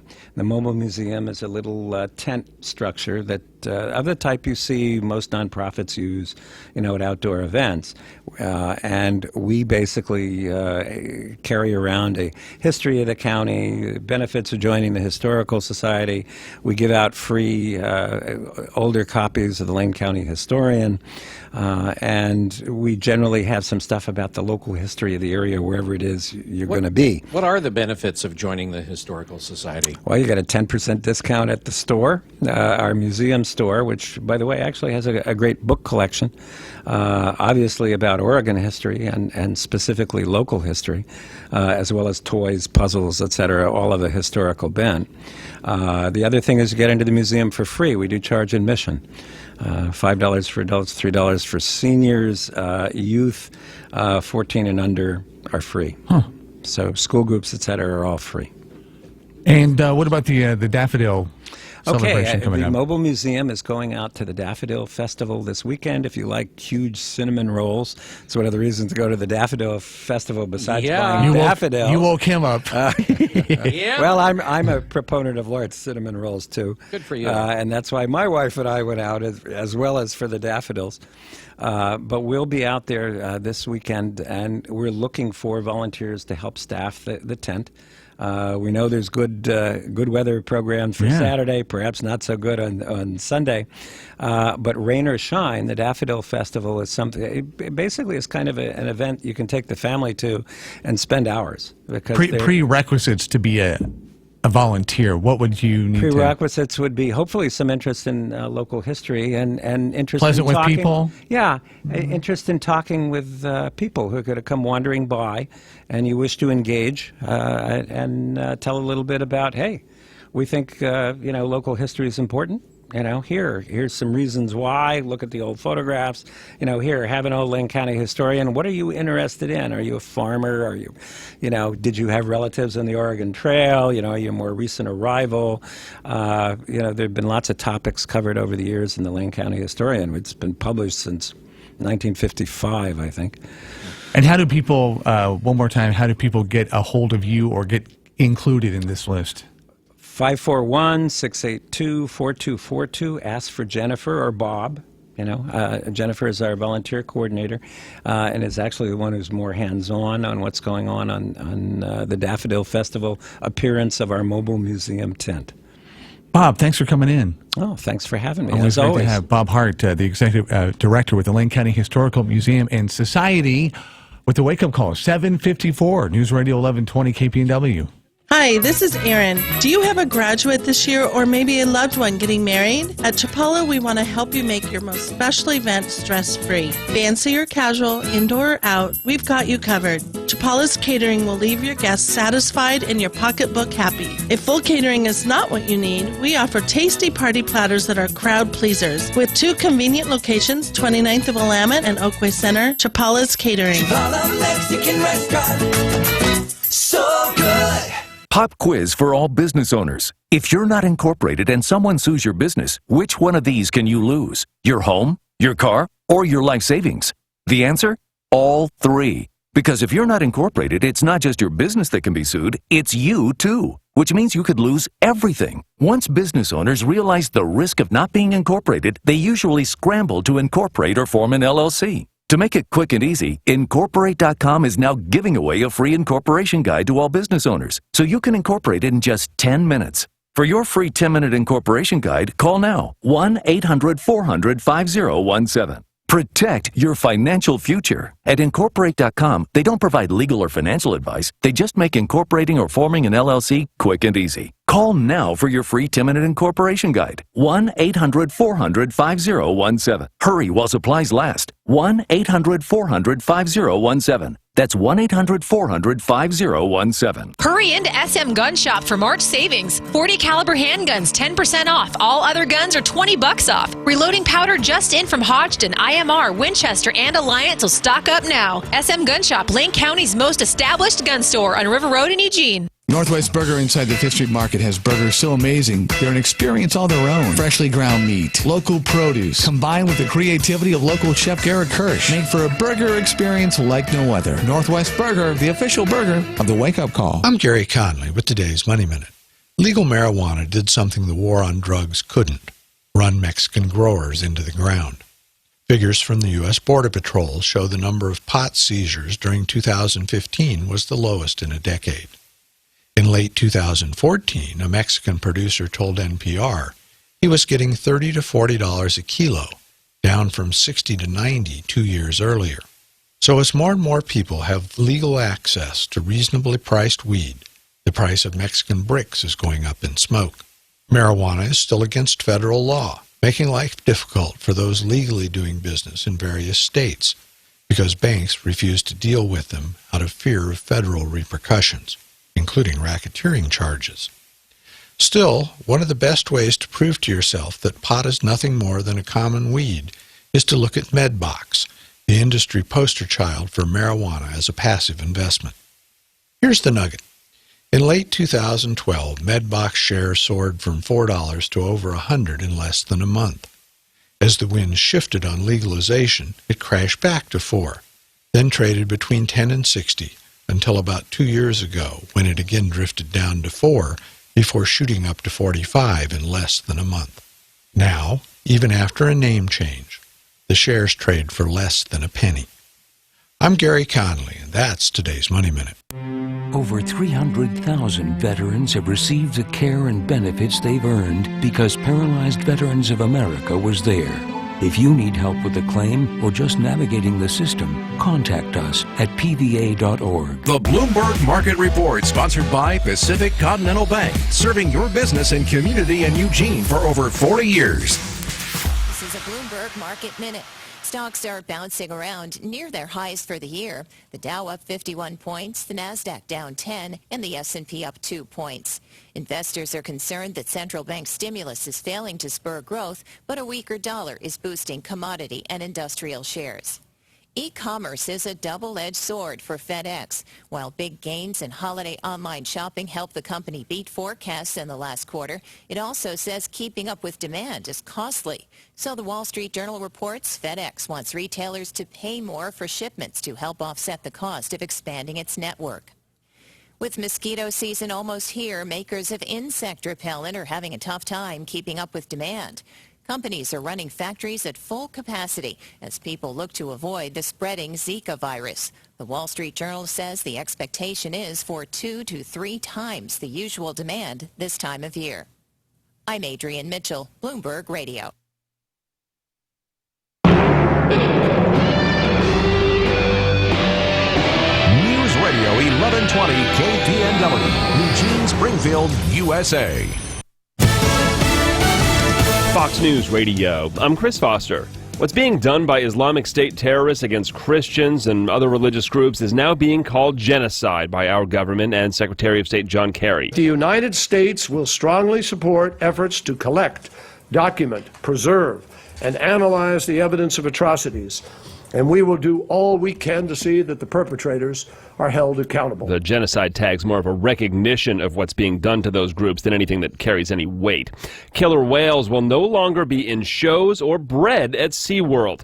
The decision after years of pressure from animal rights activists and more increasingly just members of the public. More live from Fox's Evan Brown in Miami. Chris, SeaWorld is moving the giant orca whales out of the seawater pools where they've been performing as Shamu all these years into habitat-style structures where park guests can learn about efforts to save them from extinction. Joel Mamby is SeaWorld's CEO. More importantly, we have 800 species of animals, a lot of marine mammals that are in distress out in the world. We want to show the guests our rescue operations more and more. SeaWorld will do this for the rest of the natural lives of their specimens, Chris. Eben, thanks. A hearing on the Hill about the water crisis in Flint, Michigan. Here's Fox's Jeff Manasso. Chris, Republican Governor Rick Snyder testifying today that he didn't learn that Flint's water was contaminated with lead until nearly 18 months after the city, in a cost-cutting move, switched from Detroit water in 2014 to corrosive water from the Flint River.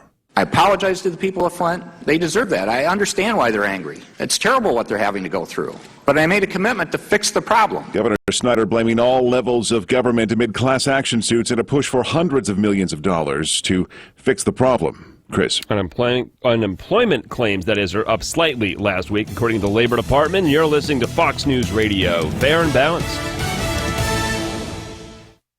This tip of the week brought to you by Neurospine Institute. Does your child participate in team sports? There are numerous benefits, but these activities also come with the risk of injury. If your young athlete plays baseball, soccer, tennis, or some other sport, they might get hurt. Neurospine Institute has several physicians that specialize in sports medicine, and they'll help your rising star recover so they can get back in the game. Conveniently located off Coburg Road near Autzen Stadium, their facility includes an on-site surgery center, runner's clinic, and physical therapy center, all under one roof. Are you living with chronic pain? The specialists at Neurospine Institute can diagnose the problem and develop a personalized treatment plan to address your symptoms. Their comprehensive services include clinical and surgical procedures, sports medicine, physical therapy, medical imaging, and pain management. Neurospine Institute's medical professionals will work closely with your primary care or referring physician to ensure that you receive the best care and treatment. They serve all of Western Oregon with 2 locations, the main campus in Eugene and their Roseburg clinic. Visit neurospinellc.com today and get your life back. Hackers are going after Donald Trump. The hacktivist group Anonymous posted a YouTube video declaring a total war on the Republican frontrunner. Anonymous calls for people to, quote, research and expose him, dismantle his campaign, and sabotage his brand, unquote. Anonymous also said it will target Trump's Chicago hotel website on April 1st. This isn't the first time Anonymous has attempted to take Trump down. At the end of last year, the group responded to Trump's proposal to ban all Muslims from entering the United States by overwhelming the New York Trump Tower website with unwanted traffic. The Trump campaign declines to comment. Fox Business Network's Jolene Kent.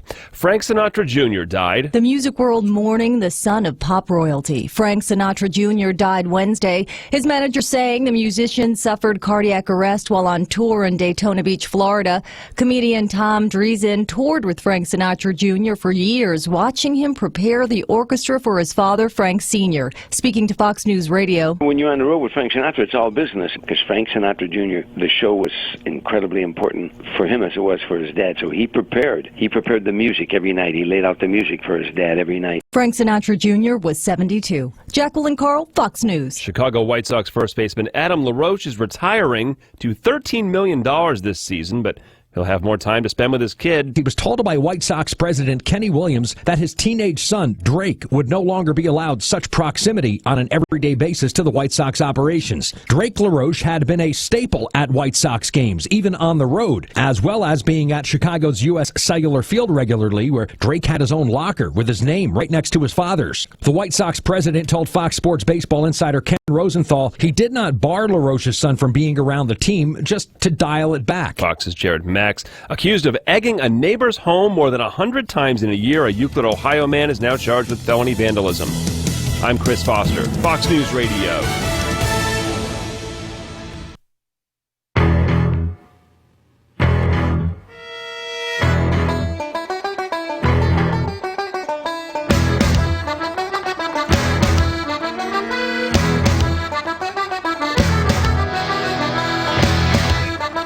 Little drop kick for you. News Radio 1120 KPNW. Happy St. Patty's Day from our family to yours. 40 degrees, some clouds, and maybe some pesky, patchy fog.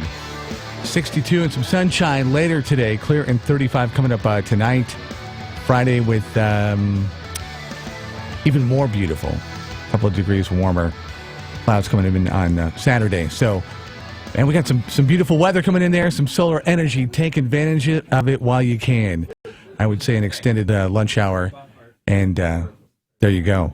By the way, as a little something, a little positive morsel, Jared Fogle, who was at the Inglewood prison in Colorado, he got a old-fashioned prison beatdown by 60-year-old Stephen Nigg, who included some punches to the face, and apparently just went beat down on Jared Fogle, who, if you didn't know, was the former spokesperson for Subway.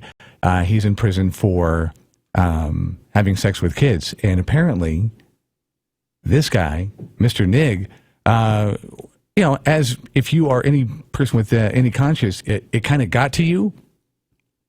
And being surrounded by, pedophiles and these people, I mean, we're talking probably a bunch, going to put him over the edge. And he was saying, Jared's lawyer hasn't commented. The guy that beat him up said that he was sick and tired of so many pedophiles being in minimum security. And so his reason for the beatdown of Fogle was the fact that Fogle is a child molester, and he doesn't like the fact that they're in minimum security, so he opened a can of prison whoop. Are you kind of surprised with that knowledge that it didn't happen beforehand? I mean, well, Well, okay. Here's Jared Fogle. So I'm not sure what article So-called you're celebrity. looking at because I know there was a bunch of them on it. My take on it is that this guy who beat up a Fogle apparently has taken a swing at a few others in the past. I think maybe Fogle was just on the list and he hadn't gotten to him yet. Is the way that the article that I read. That's with the knowledge, and he is famous. Are you surprised that Jared didn't get a beatdown before? When's the date? A little bit. January 29th. I guess a little bit. Yeah. In this case, I'm in the convict's corner. I would like to know why he is in a minimum security prison. I think he should be in a maximum security prison. Hello? You committed a violent crime and you committed it against children. I have no sympathy for you. I don't think you're going to get many people that disagree with that. Yeah, I minimum security? I don't think so. And I'd like to hear your argument if you do have. Yeah, why they debate. should be in a minimum security prison. Yeah. Gary, coming up also, we'll talk with, I guess, our new representative with the Lane Blood Center, Crystal, to come in and talk about the level of donations and if there's anything that we need to know about over there at the Blood Center over by Old Civic Stadium. Also, we'll touch on these news items of the day. Oh, a number of things. Speaking of child molesters, remember the guy that came from Wales to molest a little girl in Eugene? Well, his lawyer is saying, we want to appeal. I'll have that story coming up. But Oregon's Attorney General figures that, you're not smart enough to figure out that if you're not affiliated to a party, you're not going to be able to vote in the primaries. We'll have that story coming up and more. Brought to you by Burrito Amigos, the friendly ones here on KPNW. News time 8:09. Burrito Amigos is a business rule breaker. In business courses, it's taught you can make a product cheap and fast, cheap and good, or good and fast, but you can't have it cheap, fast, and good. Burrito Amigos, therefore, is an outlier. You do get all three characteristics in any product at Burrito Amigos. How many burrito places can claim they put real, tender pieces of black Angus beef in their huge burritos and yet sell them for way under $10? And get them to you in just a couple of minutes. Take anything off the menu and it's the same. I'm a new convert to the Burrito Amigos shrimp burritos, and they're like something from what most people would consider to be a fancy sit-down restaurant. You've got to love a business that breaks the rule of three and then gives you friendly service as a bonus. That's one of the reasons why I'm one of Burrito Amigos' biggest fans. That, and they use 2 types of bacon in their bacon burritos. That's another business rule. You can't have it cheap, fast, and good with 2 types of bacon. Unless it's Burrito Amigos in Eugene and Springfield. They could be burrito unicorns. Spend an evening with James Taylor and his all-star band. The American icon is back on tour. Friday, July 15th, Matthew Knight Arena. Whenever I see your smiling face, I have to smile. The multiple Grammy Award-winning James Taylor.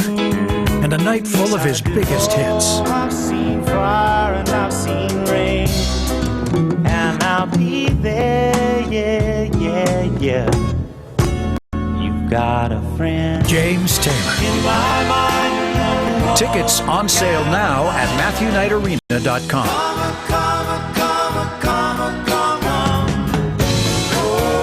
Friday, July 15th, Matthew Knight Arena. Spend the night with a friend. James Taylor. A Beaver production.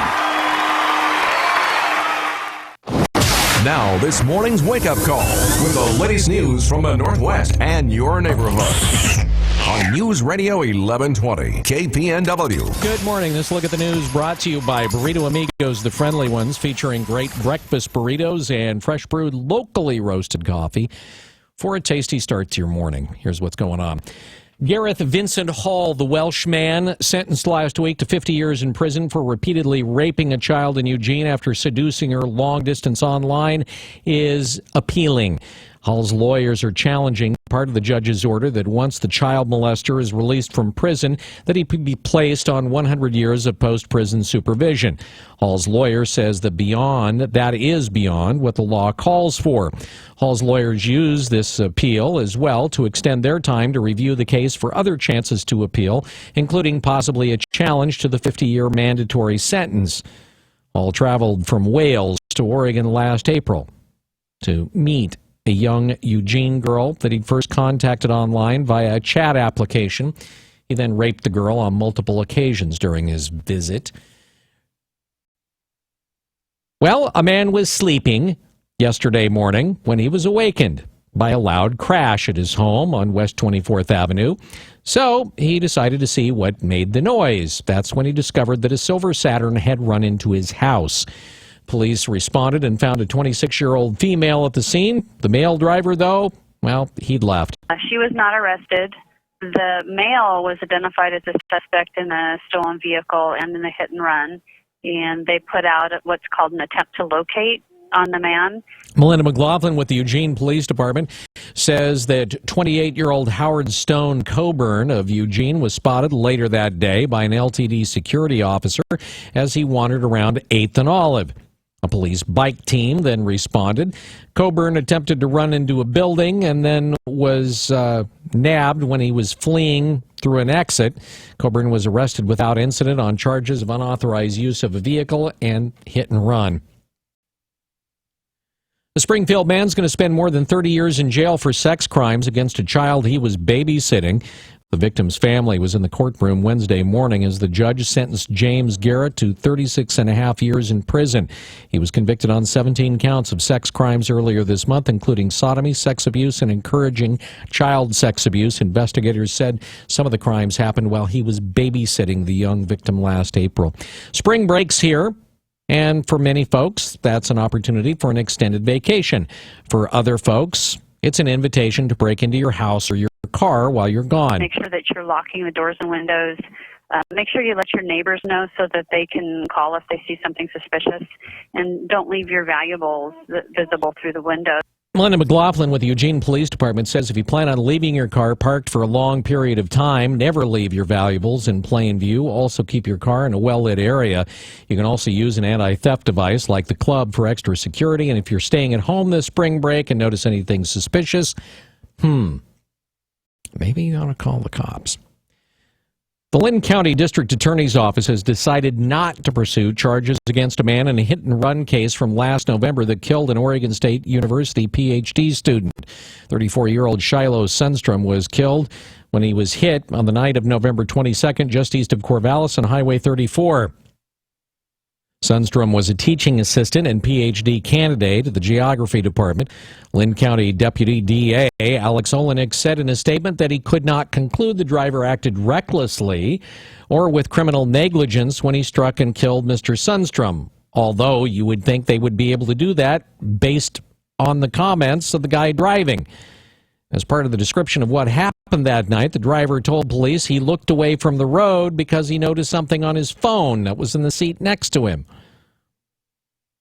The crash occurred immediately after that. He said he wasn't sure what he hit, but he kept driving. He thought he'd hit a deer, so he cleaned up his car, but called police the next day when he heard on the news about the accident. He also told officers that he was drinking the night of the collision. However, the DA said that because time had passed, it was too late to collect breath test evidence. Evidently, you can't go on the person's own admission. The driver also told police he was over the fog line immediately after the collision. Olenek said there was no evidence that they knew of that showed that he was off the road at the time of the crash. Square One Villages, a nonprofit formerly called Opportunity Village, is responsible for the tiny houses for the homeless craze that's now earned $150,000 in grant money from the Portland-based Meyer Memorial Trust. The grant will help pre-development costs to set up a tiny village in Veneta. There are just quite a few folk in Veneta that either don't have any housing or have inadequate housing. And so trying to provide housing for those folk that's better than what they have now, and it's affordable. Project Executive Director Dan Bryant says where the village could be located does have the potential to anger some residents. We want something that is going to be on the transportation lines, that would have easy bus access, for instance, preferably something that is fairly close to shopping centers where people can get groceries. In other words, downtown. KPNW asked whether this project is open to just the citizens of Veneta or whether any transient is able to walk in. I think the intent of the folk in Veneta is to build something that will serve members of their community primarily. It's not to say that they, will exclude anyone, but it's primarily intended for people that live in their community. Under the grant, Square One needs to finalize a site in Veneta for the project by next year and complete the construction by the end of 2018. Non-affiliated voters in Oregon who are not paying attention will be in for a surprise when they vote in the May primary if they want to vote for a Republican or a Democratic candidate.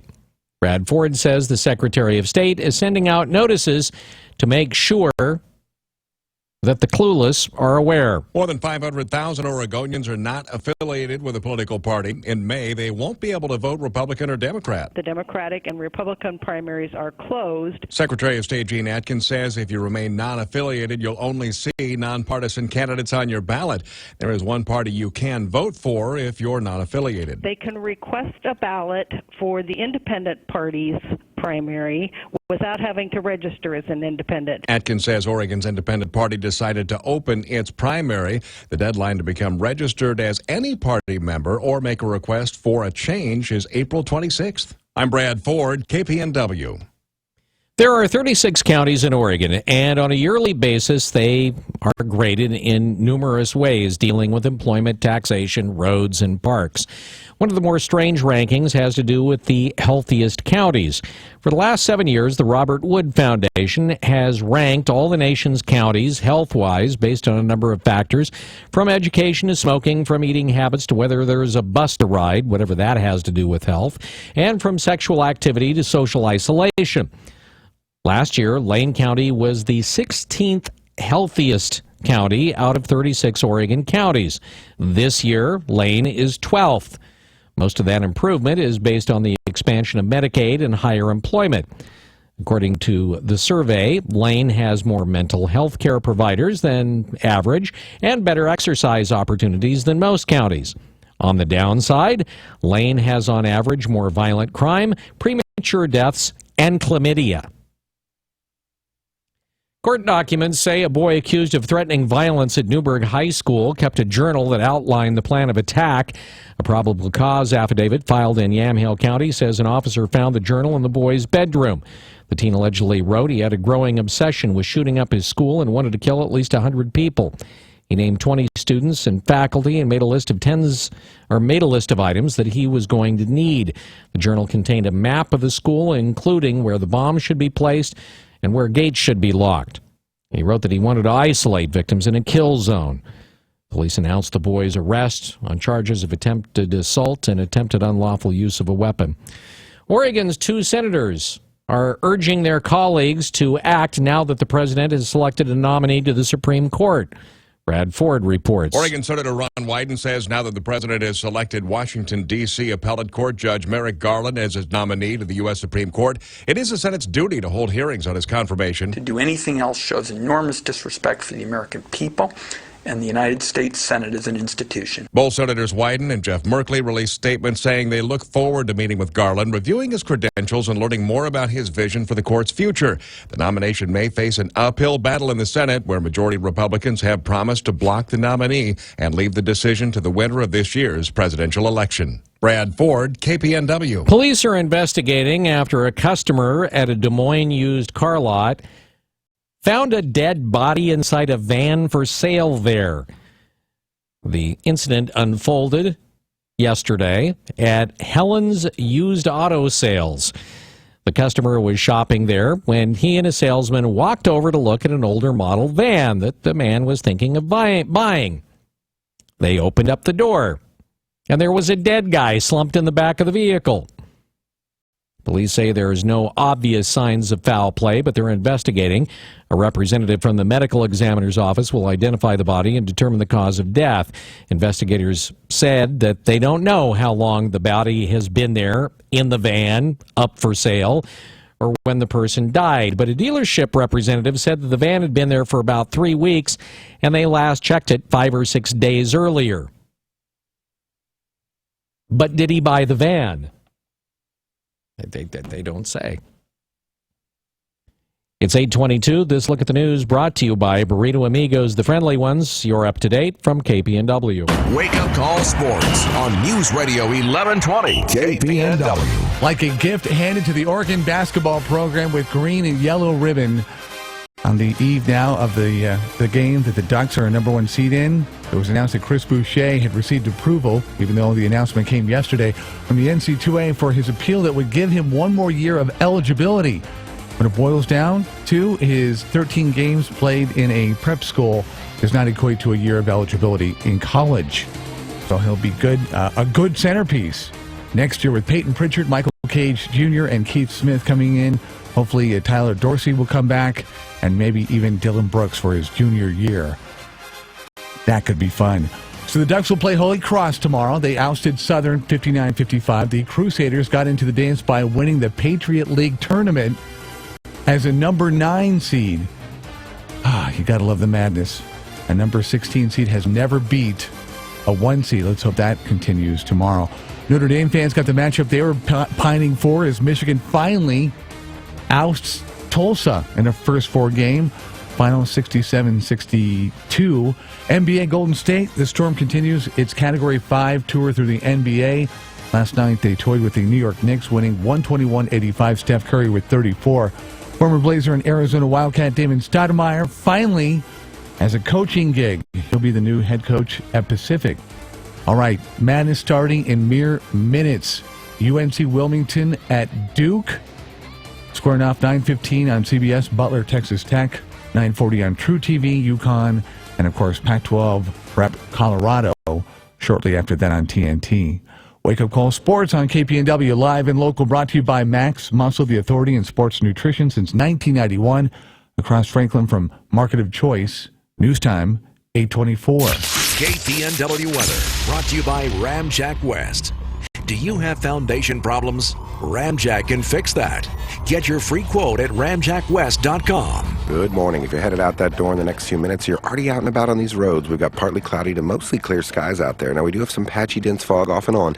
I expect that to burn off by about 11 a.m., and it is cold in the low 30s to the upper 30s across the area, with light winds out of the northeast at 0 to 5. This afternoon, though, high pressure looks to move in and dominate, making it a spectacular afternoon with sunny skies, highs shooting into the mid-60s, if not even low 70s across the region. Light winds out of the northeast at 0 to 5, making an absolutely perfect St. Patrick's Day. This fantastic weather looks to continue right through tomorrow afternoon before the next storm system starts to move in late Friday night, and the high pressure that's giving us this great weather starts to pull away. I'm Chief Meteorologist Chris Nation in the NBC 16 Weather Center, hoping you have a fantastic St. Patrick's Day. This winter, we received more rainfall than in the past 75 years. Severe weather can cause damage to your home's foundation. Ramjack can fix that. Get your free in-home evaluation at ramjackwest.com. CCB 146906. The Easter season is a time of hope, which makes it the perfect time to consider a gift to the Eugene Mission. Because when you give to the Eugene Mission, you give rise to hope. The Eugene Mission is the area's only wellness center for the homeless. We treat the causes of homelessness, not just the symptoms. And when those we serve get well, all of Eugene Springfield gets well. Give rise to hope by donating today at eugenemission.org. The Eugene Mission. Hope rising. Hi, this is Bill London, and I can tell you from experience, dealing with a realtor can be a trying experience. Trying to sell my mom and dad's house recently, I would have liked to have had a realtor who up front would have told me not necessarily what I wanted to hear, but what I needed to hear. Like, for instance, that we really did need to put a new roof on the house. Otherwise, we were going to get beaten down on the price, and some other things as well. Well, Eric Harpole is one of those realtors. He won't tell you what you want to hear, but what you need to hear to get the most out of your house. I think when you sit down with Eric or anybody from his team, it's quickly apparent. I mean, they're serious, they know real estate, and they're not into filling the air with things that aren't true. Whether you're buying or selling or even thinking about doing either of those two, call the Harpole team at 541-286-3030. It will be the most refreshing conversation you ever had with a realtor. The Harpole Real Estate Group is changing the way real estate gets done here locally. 541-286-3030. Max Muscle Sports Nutrition is more than a nutrition store. Tom here at Max Muscle. If you want to make changes to your overall health, lose weight, build muscle, or if you just want to feel better, stop by, talk to a certified nutritionist. Max Muscle, Franklin Boulevard, across from the Market of Choice. Wayne County. Basically, what we're doing is using our land use law. If you're running again, pay attention to all of your voters. And the nation. Holloway in London. The Wake Up Call on News Radio 1120 KPNW.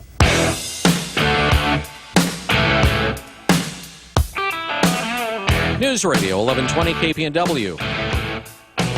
Hopefully you're enjoying your start to the morning. Of course, it being a Thursday, it means it's time for our weekly visit from Gary Connolly on the Wake Up Call.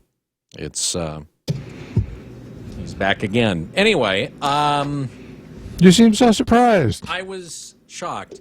So you sent this article, and you said let's talk about Mexico, and my first thought was, okay, why? And you said just read the article. So you sent this article. I had no concept, an idea. And I think most people probably would be shocked to find out that Mexico has the 11th highest GDP in the world based on purchasing power parity.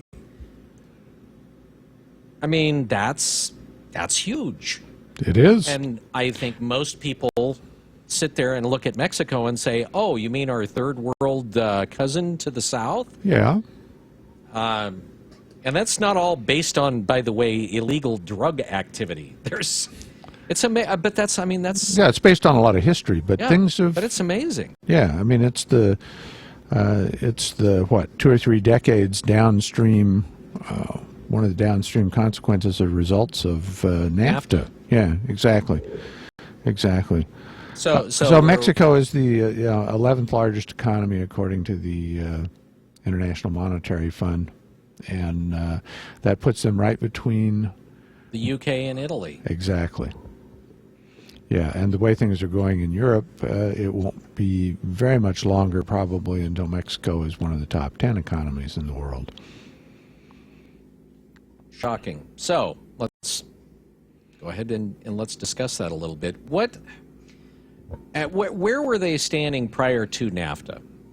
What were we looking at in terms of Mexico prior to NAFTA? You know, I don't know what the answer to that is. But if you looked at them 20 or 25 years ago, it basically was a commodity exporting country, oil. Mm-hmm.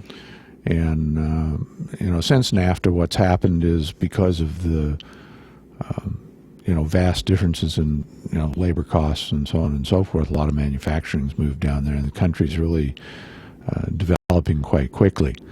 One of the things that is true on both sides of the border, and that is that we tend to look at Mexico as if all of Mexico was like the borderlands, was like the war zone along the border. Mm-hmm. And that's really the same thing as if you went down there and, spent some time along the border and then said, oh, well, this is representative of all of the United States. I mean, it really isn't. So, we've got this long history with the Mexicans. We've got this flow of people back and forth, and we tend to look at them as or at the country as a corrupt, crime-ridden, drug-ridden, bunch of poor people, third world country who are trying to get across and, come and destroy the United States. I mean, so that's sort of vintage Donald Trump at this point. The reality is if you looked at the economy, it's possible the Mexicans could actually afford to build the wall. For a second there, when you said, that they're coming across the border and everything else, I thought you were talking about Californians coming into Oregon. for a second, I was oh, you mean Californians coming into Oregon? No, you were. No, the problem with Californians now is they're not going to Oregon. They're going. else. Yeah, they're going to. Yeah, they're going to Texas. So anyway, Texans don't like that either. But that's all. So but that really isn't what Mexico looks like at this point. I mean, it's got an emerging middle class. So and lots of problems. So then why? The question would be then, okay, why then are so many Hispanics coming across the border into the United States for, let's call it what it is, a lot of them are these very menial jobs. Is it because they don't have the skills to get a job in their own country? The reality is that the flow is about even at this point. There's many people going back to Mexico for the opportunities as there are coming here.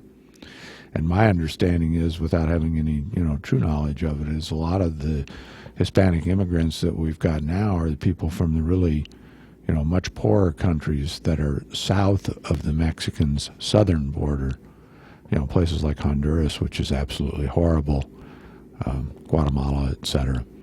I couldn't go to the backboard and prove that, but the Mexicans actually have some immigration problem of their own. It's on the south, from their southern border. But if you look at Mexico as an economy, for example, it's the world's largest car manufacturer is down there. Their economy is 32% exports. Ours is a really small amount of that. 80% of that 32% of exports come to this country. Now, that's a lot more dangerous for their economy than it is for ours because it's 80% of 32%, whatever that works out, 20-something. Based on our economy, it's 0.2%. So if the U.S. gets a cold, then Mexico gets pneumonia. So that's one piece of it. The other thing is that if you followed Mexico for very long, you also know there's a history of inflations and currency collapses down there, and yet the growth rate in the Mexican economy at this point maybe is 2.5–3%, which is what it's supposed to be here. Although the last measurements show us below a single digit, some 0.1% maybe for the last couple of quarters. You've got actually a fairly stiff central bank down there. The equivalent of Yellen is a guy named Carstens, and he got tired of waiting for the U.S. to raise interest rates and just raised interest rates on 50 basis points, and caused a bit of a rally in the peso actually. So, if you were going to invest in Mexico, you've got problems in terms of currencies. You've got, social problems down there, just like in different ones, but in the same ways we have here. But you have, it's very different than most of us have a tendency to think of it. And in some ways, very different than many of the Mexicans have a tendency to think of it, too. If a person was, okay, so for the average guy and gal sitting there, it's like, okay, so is there, what's the takeaway for the average person? Well, let's zoom out a little bit and think about investments if you want to have some that are outside of the United States in emerging markets or semi-emerging markets. And if you zoom out and take a 50,000-foot view, the reality is the island of stability in the world right now is North America. I mean, if you look at what's going on in Europe, in Asia, let alone the Middle East, in some cases, other parts of South America. So, and that's the reason that in China too, and so that's the reason that capital is flowing in here. But there's also a lot of American capital and investment that's flowing into Mexico, a lot more than you would suggest. So if you look at North America as an island of stability and you wanted to have some investments outside of the United States, then you essentially have got Mexico and Canada. The Canadians have a housing bubble going on now. Their banks are probably going to be under pressure. The currency's under pressure up there because it's basically a commodity exporting country in a lot of ways.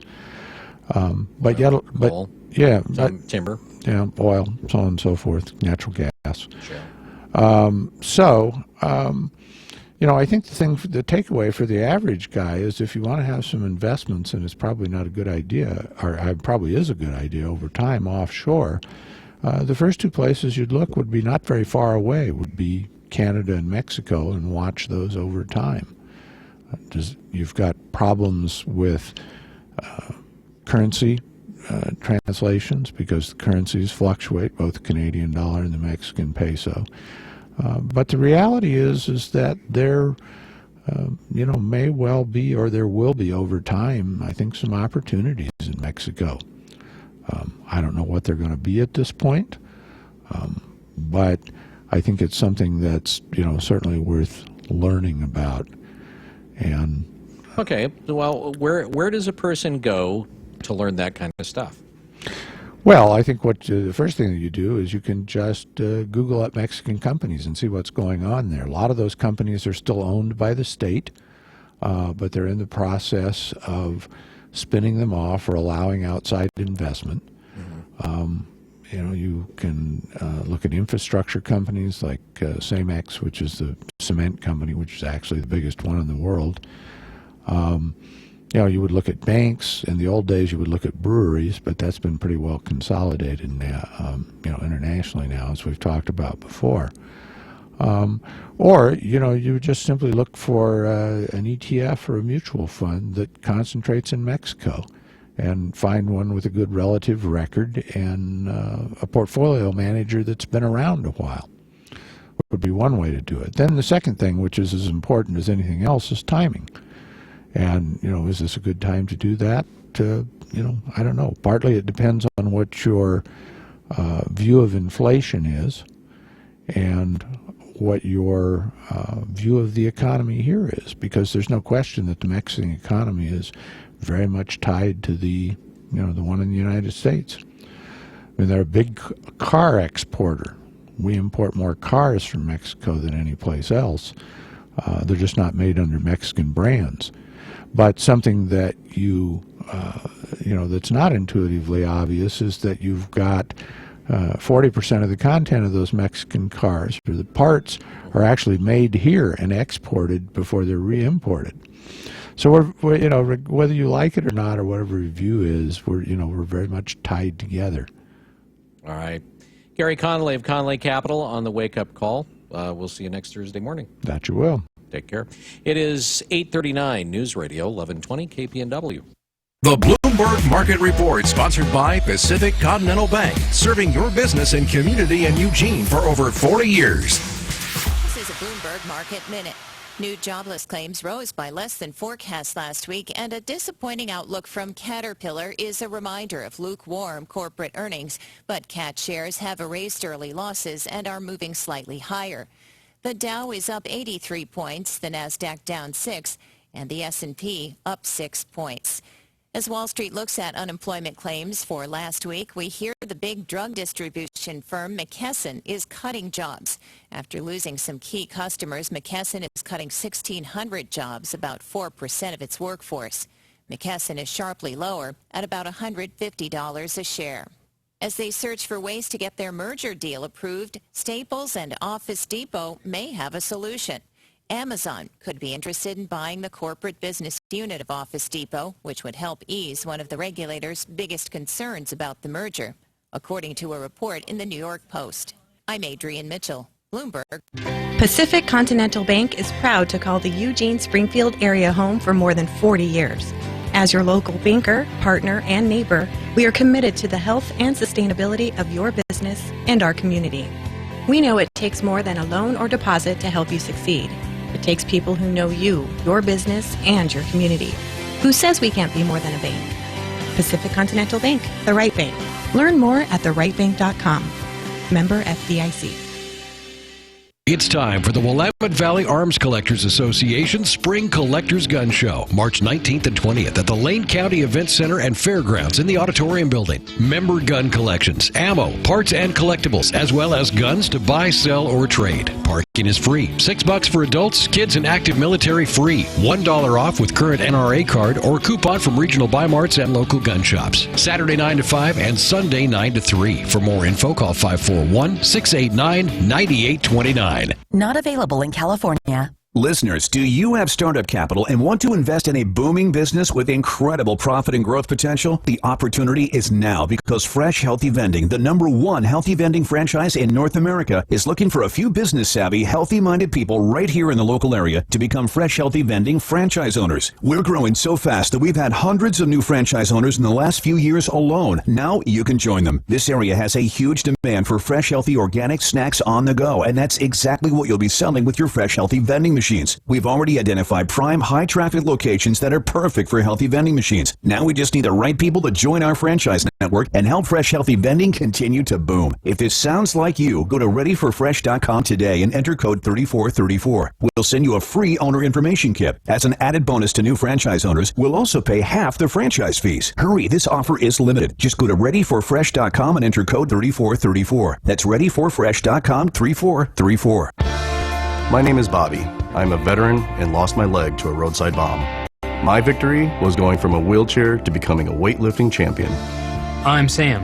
I'm a veteran. My victory was finding a career I can be proud of and supporting my family. America's veterans are on their most important tour, the tour of their lives. I'm a veteran. My victory was going from homeless to home. At DAV, we're on a mission to help veterans get the benefits they've earned. I'm a veteran, and my victory was finishing my education. DAV offers veterans of all generations a lifetime of support for victories great and small. My victory was proving that disability is not a limitation. My victory was getting my service dog a new best friend. We help more than 1 million veterans every year as they face and conquer their challenges. My victory is being able to be there for my family. When America's veterans win, we all win. Help us support more victories for veterans. Go to DAV.org. KPNW weather brought to you by Ramjack West. Do you have foundation problems? Ramjack can fix that. Get your free quote at ramjackwest.com. Good morning. If you're headed out that door in the next few minutes, you're already out and about on these roads. We've got partly cloudy to mostly clear skies out there. Now, we do have some patchy, dense fog off and on. I expect that to burn off by about 11 a.m., and it is cold in the low 30s to the upper 30s across the area with light winds out of the northeast at 0 to 5. This afternoon, though, high pressure looks to move in and dominate, making it a spectacular afternoon with sunny skies, highs shooting into the mid-60s, if not even low 70s across the region. Light winds out of the northeast at 0 to 5, making an absolutely perfect St. Patrick's Day. This fantastic weather looks to continue right through tomorrow afternoon before the next storm system starts to move in late Friday night, and the high pressure that's giving us this great weather starts to pull away. I'm Chief Meteorologist Chris Nation in the NBC 16 Weather Center, hoping you have a fantastic St. Patrick's Day.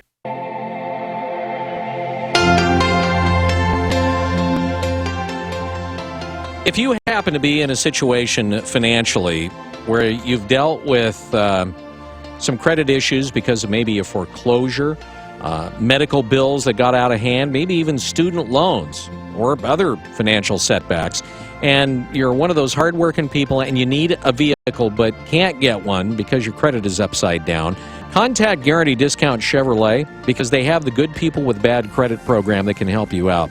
Now, they actually can help get you into a quality, safe, and reliable vehicle in under 2 days. And then, as you know, you're paying your monthly car bill, you're also reestablishing and rebuilding your credit. They've had hundreds of families that have gotten cars, vans, trucks, SUVs, you name it, courtesy of the Good People with Bad Credit program. Call them at 541-998-2333, 541-998-2333. It's Guarantee Discount Chevrolet. We'll do it live. The Wake Up Call with Holloway and London. We'll do it live. 1120 KPNW. This is boring as burnt toast. 8:46. Good morning. News Radio 1120 KPNW with Crystal Herrera in from the Lane Blood Center. Crystal, a first time, not just here, But you've never been on a radio station anywhere. No, I haven't. Okay. Well, we'll be gentle. Okay, thank you. How long have you been with the Blood Center? Over a year. Okay. And how are things going there? They're going well. We have a lot of people willing to donate right now, but we have seen we expected a decrease from 2.25% because of the Zika virus, but we're getting a lot of people donating, and right now. So wait, hold. You say a decrease in people donating because of the virus? Because of the virus, and that's because a lot of people at this time of year are traveling to Zika viral areas, and that would be South America, Central America, and the Caribbean. And so a lot of people are going on vacation, and when they come back, they're not eligible to donate. Oh, gotcha. Yeah. Okay. I gotcha. So I guess the question would be for folks maybe that are wondering, oh, yeah, that Zika thing. Does the blood that goes through there, so if I go in and I donate blood, and I don't know, whether I've been exposed to it or not, because besides mosquitoes, it's also sexually transmitted. I mean, is there a screening process that they can do for the Zika virus in the blood? The thing is, it's so new that we don't know for sure if it's transmitted through the blood, but we are trying to take all precautions. We know that a baby can get it, in the womb. So we just want to be really careful about it. Well, how do you go about screening for it then? I mean, besides asking, so have you been in the Caribbean in the last 3 months? I mean, other than where people have been, how do you go about screening for it? We just ask them to self-defer for 28 days, if they're back. Aside from collecting blood, we do 13 different tests, and I think about 2 of them are,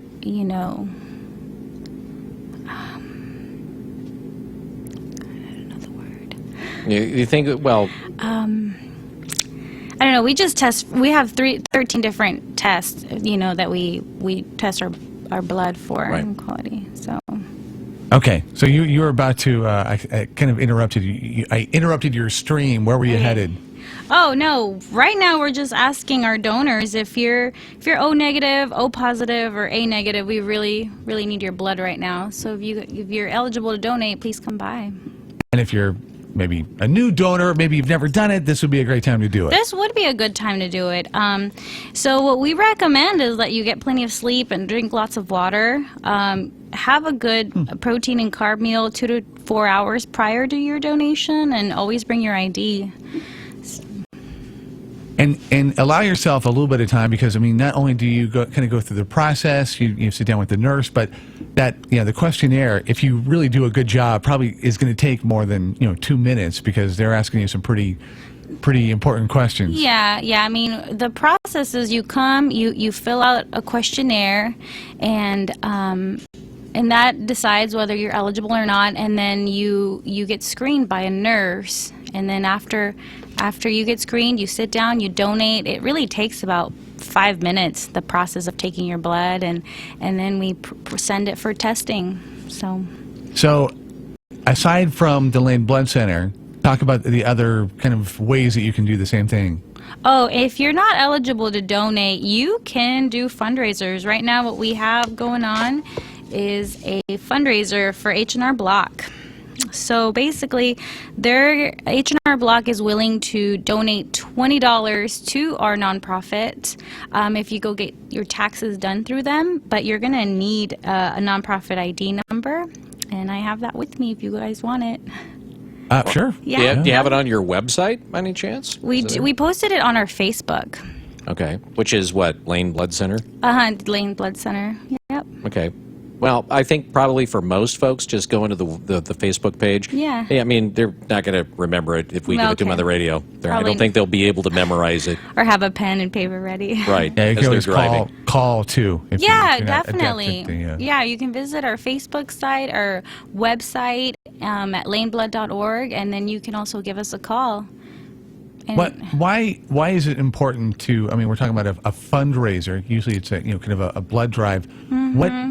How do you? Why do you need the funds? Well, because we're a nonprofit. We really, we don't charge for the blood, so.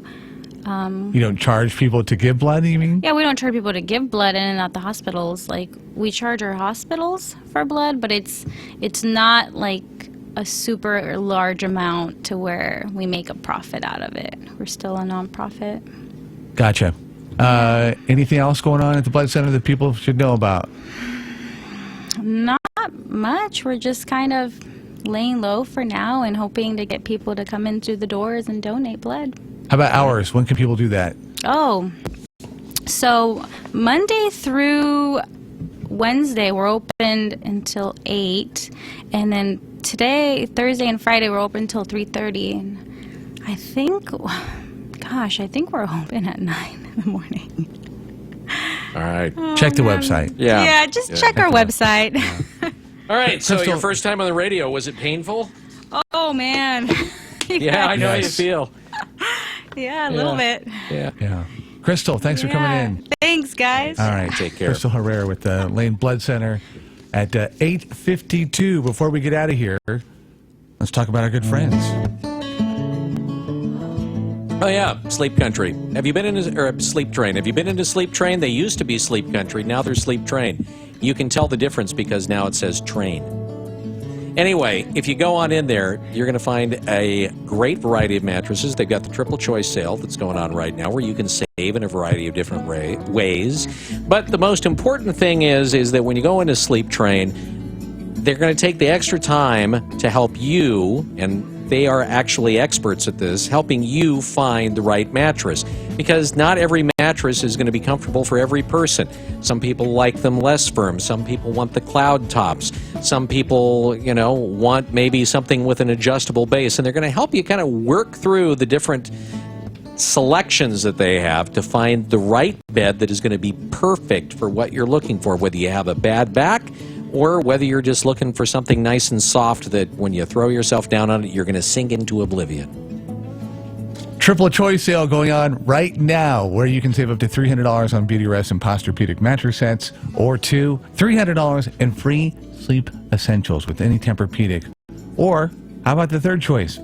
4 years interest-free financing on Beautyrest Black Hybrid. That is a Sleep Train luxury exclusive.